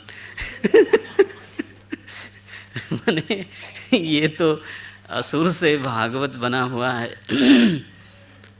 प्रहलाद जी की जब खबर गई हिरण्यकश्यप के पास फिर से कि महाराज ये तो ज़्यादा हो रहा है, अभी तक तो खुद करता था, अब सारा गुरुकुल ही, हाँ ये तो सारा वृत्ति बदल देने वाला है। तब हिरण्यकश्यप ने फिर बुलवाया और बहुत डांटा, झिड़की दी। बोले कौन है भाई, किसके बल पर तुम ये सब करते हो? किम बलो त्यगाहा, ये 8वें अध्याय का 7वां श्लोक है। क्रुद्धस्य यस्य कंपन्ते त्रयो लोका सहेश्वरा, अरे जिसके क्रोध से तीनों लोग कांपते हैं उसकी तुम अवमानना करते हो, मूढ़। किम बलाहा, किसके बल पे ये सब करते हो? जो उत्तर हनुमान जी ने वहाँ दिया था रावण की सभा में, प्रहलाद जी ने यहाँ दिया। न केवलम में भवतश्च राजन, बोले राजन जो मेरा बल है वही आपका भी बल है। बल का स्रोत भिन्न भिन्न नहीं होता, आपको भी वहीं से मिला है तो मुझे भी वहीं से मिला है, स्रोत एक ही है जी। न केवलं मे भवतश्च राजन् स वै बलं बलिनां च परेषां ब्रह्मादयो ये न वशं प्रणीताः स ईश्वरः। बोले आप नहीं हो ईश्वर, वही ईश्वर है, वही शासन करता है पूरी दुनिया पर। एक कभी कभी बीच में किसी किसी को थोड़ा सा बल मिल जाता है, उसको भ्रम हो जाता है, उसको लगता है ये बल मेरा है। नहीं, मेरा नहीं है, मिला हुआ है। हमारा होता तो रहता हमारे पास, कहाँ रहता है? बड़े बड़े पदाधिकारी लोग, बड़े बड़े शासन में आए हुए लोग, वाजपेयी जी से पूछो, डॉक्टर साहब मना करेंगे कि हमारे ऑपरेशन की निंदा मत करो, लेकिन वो रोबोट की तरह चलते हैं। क्या करें?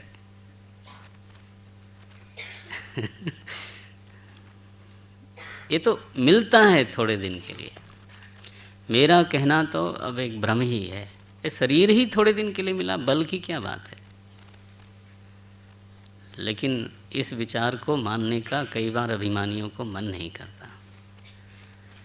पद मिलता है इसलिए कि हम उसका कुछ सदुपयोग कर लें, बल मिलता है इसलिए कि हम उसका कुछ लाभ पहुंचा लें, कुछ उपयोग कर लें। विद्या मिलती है, मेरी विद्या है, ये सही नहीं है।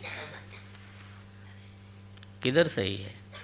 कई बार आयु के साथ ऐसी भी स्मृति होने लगती है, तुम्हारी होती तो तुम रखो, नहीं होती, क्या करें। तो महाराज जी की सभा में मैं था और स्वामी चिदानंद जी महाराज बैठे थे, डिवाइन लाइफ सोसाइटी के अध्यक्ष। तो महाराज जी ने उनकी प्रशंसा की। निर्माण मोहा जित संग दोषा, बोले ये सब अर्थ स्वामी जी में हैं। मैं वहाँ बैठा था, शंकराचार्य जी बैठे थे, चिदानंद स्वामी सिकुड़ गए। जब उनकी बारी आई तो बोले कि महाराज जी ने जो कहा है वो ठीक ही कहा होगा। सोचो, महाराज जी ने जो चिदानंद के बारे में कहा, ऐसे ही बोलते हो, नाम लेके बोलते हैं, तो महाराज जी ने जो चिदानंद के बारे में कहा वो ठीक ही कहा होगा। भाई कमरे में मैंने सूटकेस रखा है तो मैं कह ही सकता हूँ कि उस कमरे में सूटकेस है, लेकिन वो सूटकेस कमरे का नहीं है, जिसने रखा है उसी का है। तो अगर गुरुजनों ने चिदानंद में ये सब रखा होगा, देखो कैसे होगा, तो उनको हक है ये कहने का कि ये सब उसमें है, लेकिन वो चिदानंद का नहीं है, वो उन्हीं लोगों का है जिन्होंने रखा है।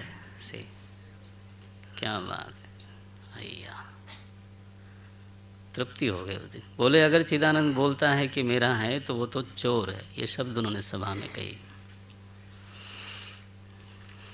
है ना। विद्या मेरी है, ये तो सही तो नहीं है। ये तुम रख भी नहीं पाते, मिली है ये सही है, रख भी नहीं पाते, उपयोग कर लो ये स्वतंत्रता है। तो बोले बल का स्रोत एक ही है, आपका भी मेरा भी। आप बेकार में विमत्त हो रहे हो। बोले क्या बोलता है तू, मैं ईश्वर हूँ। बोले नहीं महाराज, आप ईश्वर नहीं हो, वही सबका ईश्वर है। बोले क्या, कहाँ है वो तुम्हारा ईश्वर? यदि अस्ति, अब ये देखो प्रत्यक्षवादी लोगों का तर्क होता है, यदि है तो खंभे किम न दृश्यते, ये लिखता है क्वासव यदि स सर्वत्र कस्मात् स्तंभे न दृश्यते। तुम कहते हो है, किधर है? क्या बोला? सब जगह है, क्वासव। तो स्तंभे किम न दृश्यते, 13वां श्लोक है। स्तंभ में क्यों नहीं दिखाई देता है? और इतना झुंझलाहट है उसको कि वो खंभे पर एक घूंसा मारता है महाराज, जोर से। भगवान को आज मौज आई, बोले इसको अपनी सर्वव्यापकता दिखाता हूँ जरा, केवल सिद्धांत से नहीं, जरा दिखा देता हूँ। सत्यम विधातुम, 18वां श्लोक। अपने भक्त की वाणी को सच करने के लिए, ये उनको कोई नहीं है अपना दिखाना और छिपाना। भक्त ने बोल दिया, वो वाणी सच होनी चाहिए। सत्यम विधातुम निजभृत्य भाषितम व्याप्तिं च भूतेष्वखिलेषु चात्मनः अदृश्यतात्यद्भुतरूपमुद्वहन् स्तंभे सभायां न मृगं न मानुषम्। बोलिए नृसिंह भगवान की, बोलिए नृसिंह भगवान की, बोलिए नृसिंह भगवान की। सत्यम विधातुम। भगवान भक्त की वाणी को समर्थन देते हैं। भक्त बल को कभी मेरा नहीं मानता, लेकिन दुनिया के सामने उसका बल जाहिर होता रहता है। वो बोल दे तो हो जाता है, ऐसा देखा गया। कौन पूरा करता है? खुद नहीं। सत्यम विधातुम निज भृत्य भाषितम। भृत्य का भाषित, भृत्य ने कह दिया ऐसा है, बस हुआ। नरसिंह भगवान प्रकट हुए, पकड़ा उसको महाराज। उसको पहले लथाड़ा पथाड़ा काफ़ी प्रहलाद को उसने किया था, तो उन्होंने कहा लाओ जरा स्वाद लो तुम, कैसा लगता है। और धीरे धीरे वो वीर वृत्ति वाला है, देखो डरता नहीं, वो पलायन नहीं करता, लड़ता है। उसको अंततः घसीटते हुए भगवान ले गए देहरी पर, गोद में। बड़ा धन्य है महाराज, गोद में तो कई लोग नहीं मरे होंगे। सांझ का समय था, अधिक मास में, 12 मास में नहीं, अधिक मास चल रहा था, पुरुषोत्तम मास। उसने कहा था 12 महीने में न मरूं, बहुत ही विचित्र था भाई। तो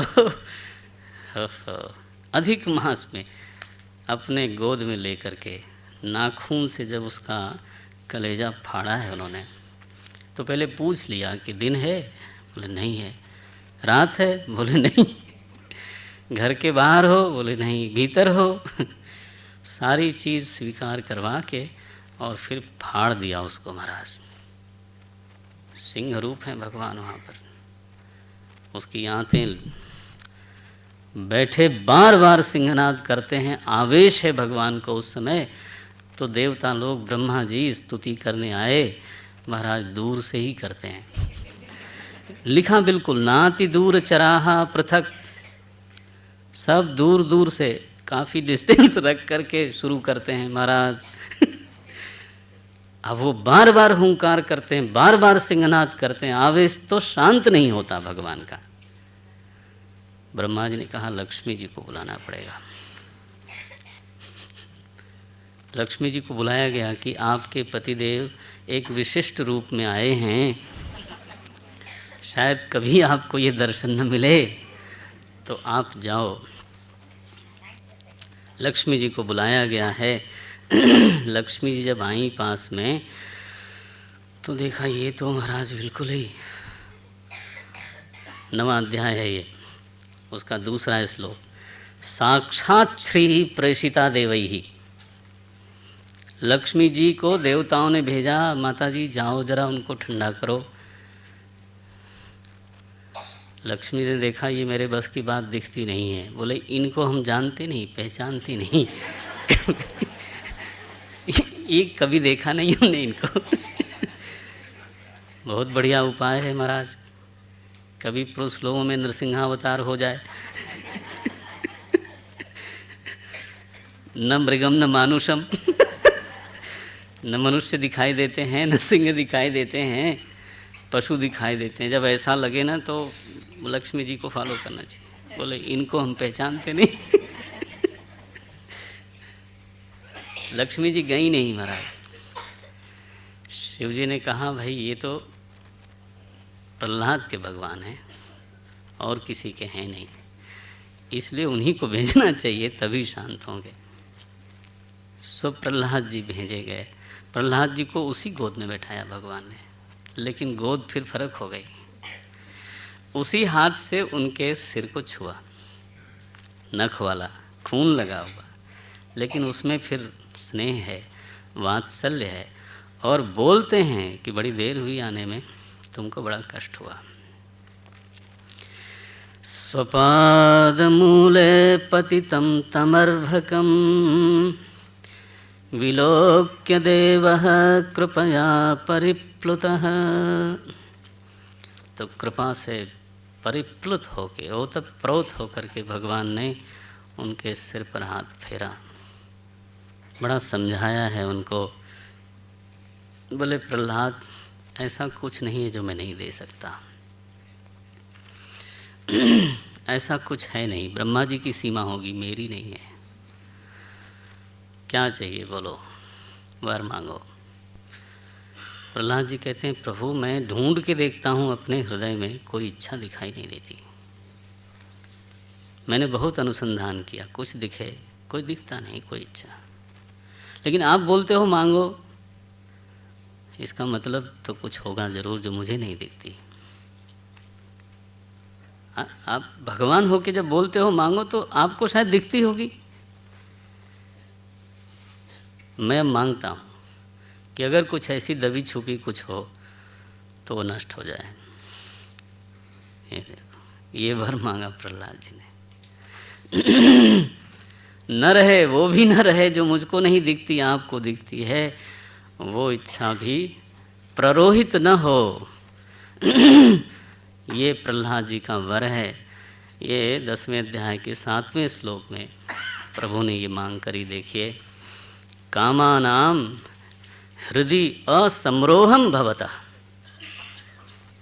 अगर कुछ ऐसा है, 10वें अध्याय का 7वां श्लोक, यदि राशीष में कामान वरांस्तम वरदर्शभ, अगर ऐसा है ही तो वो कामना का समरोह, प्ररोह, अंकुरण हमारे भीतर न होवे, ये मैं मांगता हूँ।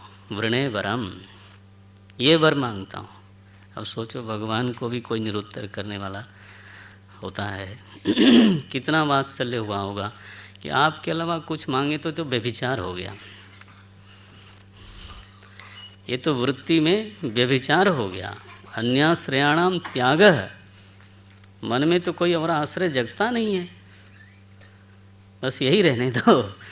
प्रहलाद जी का राज्याभिषेक हुआ है 7वें स्कंद में। एक चीज़ मांगी प्रहलाद जी ने, बोले प्रभु कुछ मांगता हूँ। बोले धन्यवाद, कुछ तो मांग लो। बोले मेरे पिताजी शुद्ध हो जाएं, आखिर मैं उनका पुत्र हूँ। पुत्र शब्द का अर्थ होता है पुम नाम नरकात त्रायते यह, पिता को जो इस नरक से पार करावे उसका नाम नरपुत्र है। तो आप कृपा करके, हाँ ये 17वां श्लोक है 10वें अध्याय का ही, पूतस्ते पांग संदृष्टः तदा कृपण वत्सलः तस्मात् पिता में पूयेत। बोले मेरे पिता शुद्ध हो जाए, कृपा करो। बहुत गड़बड़ किया उन्होंने जीवन में, लेकिन भगवान ने कहा जिसका तुम्हारे जैसा पुत्र हो उसको पवित्र करने का मैं वर न भी दूँ ना तो वो पवित्र ही है, चिंता न करो। यत् साधोस्य गृहे जातः भवान वही कुल पावनः। आप तो स्वयं भगवान शब्द बोलते हैं प्रहलाद जी को, बच्चा है प्रहलाद, भगवान माने आप, तुम नहीं। बोले प्रहलाद आप जैसा कोई जिस कुल में पैदा हो वो अभी अपवित्र है, आप समझते हो। कुल पावन है, आप तो कुलों को पवित्र करने वाले हो। मेरे वर की बहुत ज़रूरत नहीं है। प्रहलाद जी का ऐसा दिव्य मनोहर चरित्र है। नारद जी महाराज ने युधिष्ठिर महाराज के बाकी प्रश्नों का बहुत उत्तर दिया। मानव धर्म क्या है, गृहस्थ धर्म क्या है, संन्यास धर्म क्या है, और इन्हीं सब प्रश्नों की व्याख्या में ये 7वां अध्याय तो पूरा होता है, 7वां स्कंद पूरा होता है। हम 8वें स्कंद में प्रवेश करते हैं। 8वां स्कंद तो इसी वंश की एक दिव्य कथा है। इसमें मैं समझता हूँ कि हमारे शास्त्रों में, इतिहासों में बहुत दानी हुए, बड़े बड़े दानी हुए, बलि जैसा कोई दानी नहीं हुआ। बलि की कथा है 8वें स्कंद में मुख्य रूप से। उसके पहले गजग्राह की कथा है, आइए देखते हैं उसको। स्वायंभुवस्येह गुरो वंशः अयं विस्तराच्छ्रुतः यत्र विश्वसृजां सर्गो मनूनन्यान् वदस्व नः। बोले प्रभु, परीक्षित महाराज पूछते हैं, आपने स्वयंभू मनु के वंश का और उनके कार्यकाल का विस्तार से वर्णन किया, लेकिन आपने कहा था कि एक कल्प में 14 मनु होते हैं। तो ये बाकी मनुओं के बारे में कुछ चर्चा नहीं हुई। मेरी इच्छा है कि जानूं, क्या बोलते हैं, मनून अन्यान वदस्वना, जो दूसरे मनु लोग हैं तो उनके बारे में कुछ तो बोलें। हमारे सुखदेव जी महाराज बोलते हैं सुनो, दूसरे मनु हुए स्वारोचिष। पहले अध्याय में कुछ मनुओं का नाम उल्लेख हुआ है, भागवत जी में 14 मनु का तो उल्लेख हुआ है। दूसरे मनु हुए स्वारोचिष। अब मैं श्लोक क्या बोलूँ, 19वां श्लोक है स्वारोचिष। तीसरे मनु थे उत्तम, उनका नाम था उत्तम। चौथे मनु का नाम है तामस। तामस, ये सारे मनुओं का कार्यकाल बताया है, उसमें जो प्रमुख घटना घटी वो भी बताया। सो तामस मनु जो चौथे मनु हैं, उन्हीं के कार्यकाल में भगवान का एक अवतार हुआ जिसका नाम पड़ा हरि। ये हरि रीति आहृतो ये न, 30वां श्लोक है। हरि रीति आहृतो ये न गजेंद्रो मोचितो ग्रहात्। ये चौथे मनु हैं तामस, तो उन्हीं के कार्यकाल में ग्राह से गजेंद्र को मुक्त करने के लिए भगवान हरि रूप में आए। उनका नाम इसीलिए क्योंकि वो हरण किया उन्होंने उसके संताप का, इसलिए उनका नाम पड़ा हरि। तो इच्छा हो गई परीक्षित महाराज को, बोले महाराज जरा इसकी चर्चा होवे, गजेंद्र की मुक्ति कैसे हुई, भगवान को अवतार लेना पड़ा, ये कैसे हुआ। बोले एक पर्वत पर तो आसीत गिरिवरो राजन त्रिकूट इति विश्वता। त्रिकूट नाम का एक सुंदर श्रेष्ठ पर्वत है, उसके ऊपर एक गजराज रहता है, बहुत सारे उसके परिवार हैं, उसके बालक, उसके भाई, उसकी हथिनियाँ और ढेर सारा परिवार है, और उसमें वो अपना विचरण करता है। इतना घना वन है कि उनको कोई कमी नहीं। सरोवर है बहुत बड़ा, तो वो बस विलास करता है, मस्त रहता है, अपने आगे किसी को गिनता नहीं, मतवाला बिल्कुल। एक बार वो पानी पीने गया है, तो सारा परिवार पानी में है, विलास करता है, एक दूसरे से जल क्रीड़ा करते हैं लोग। इस बीच में ग्राह ने उसको पकड़ लिया। पहले तो सारे ने उसकी मदद करनी चाहिए, लेकिन जब वो अंदर जाने लगा, नारायण, तो ये सारे छोड़ के लोग बाहर आ गए और वहीं खड़े होके देखने लगे।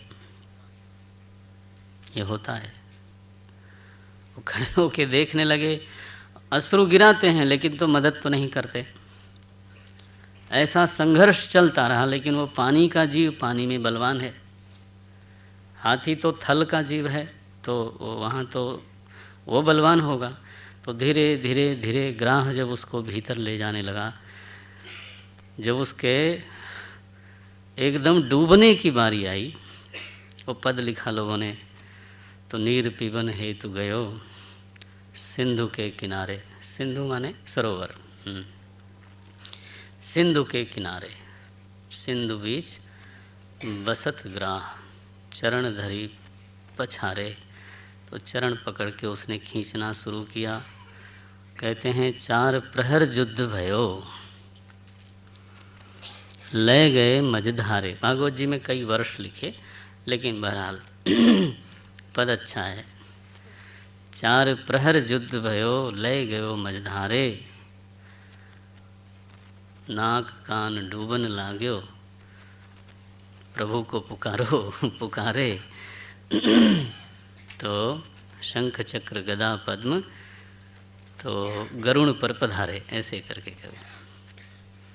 इस कथा का अध्यात्म रूप ऐसा बताते हैं हमारे आचार्य लोग कि ये जो मनुष्य है ना, तो ये तो नीर पीने के लिए आया इस दुनिया में, भोक्ता भाव है इसीलिए तो आया। तो विलास करता रहता है मदमस्त, लेकिन जब ग्राह पकड़ लेता है ना बुढ़ापा, नारायण, तो कुछ दिनों तक तो लोग मदद करते हैं सारे लोग, फिर इसके बाद दूर खड़े होकर के देखते हैं कि अब लगता है कि हाँ एक बार देख लो, बस मिलाओ, ऐसे बोलते हैं ना। तो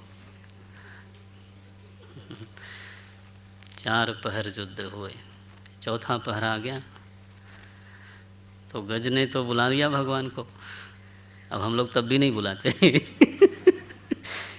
ये तो समस्या है। गजेंद्र मोक्ष का ऐसा भाव बताते हैं लोग। तो बहरहाल यहाँ जब गजेंद्र थक गया, अपना बल हार गया, उसका दीनत्व भावना आई, तो उसने दीर्घ स्तुति की है भगवान की। यहाँ लिखा है गजेंद्र क्या है, देहाभिमानी है। क्या बोलते हैं निकृष्यमाणस्य जले वसीदतः विपर्ययो भूत सकलम जलौकसः इत्थम गजेंद्र स यदाप संकटम प्राणस्य देही। गजेंद्र का नाम क्या रखा, 31वां श्लोक है। इत्थम गजेंद्र स यदाप संकटम, दूसरे अध्याय का 31वां श्लोक। प्राणस्य देही विवशः, ये गजेंद्र क्या है, बोले देही है। देही माने देहाभिमानी है, विवश हो गया। और तब उसने भगवान की शरण ग्रहण की। एक कहते हैं सरोवर में पुष्प था, उसको सूंड से उठाया भगवान को अर्पित करने के लिए, तो भगवान तो बस प्रतीक्षा कर रहे थे। भगवान वेदव्यास ने ब्रह्मसूत्र में एक सूत्र लिख डाला,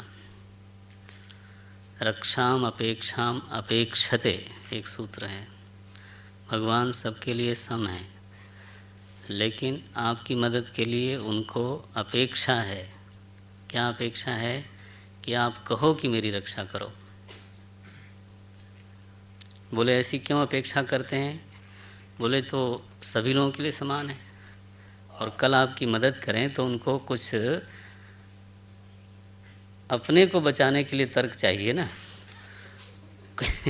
कोई उठ के पूछे उसकी मदद क्यों की, तो वो कह सकते हैं कि चूंकि उसने बुलाया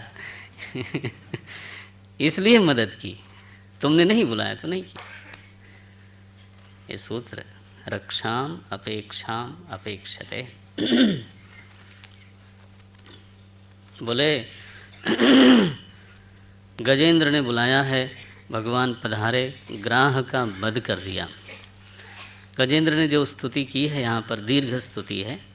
वो बोलते हैं कि जो स्तुति का पाठ करता है गजेंद्र मोक्ष का, उसको दुःस्वप्न कभी आता नहीं। परीक्षित महाराज ने पूछा कि एक गज में इस तरह की भक्ति कहाँ से आई? After all nothing is accidental. अकस्मात तो कुछ होता नहीं। संस्कृत में शब्द क्या है? अकस्मात। अकस्मात माने न कस्मात विद्यते। हाँ, अकस्मात माने कारण, कारणात। हिंदी में बोलेंगे अधिक से अधिक, अकारण कुछ नहीं होता। तो अकस्मात कुछ नहीं होता। बोले इसमें गज में ऐसा विलासी है, ऐसा मदोन्मत्त है, ऐसा बलाभिमानी है, तो फिर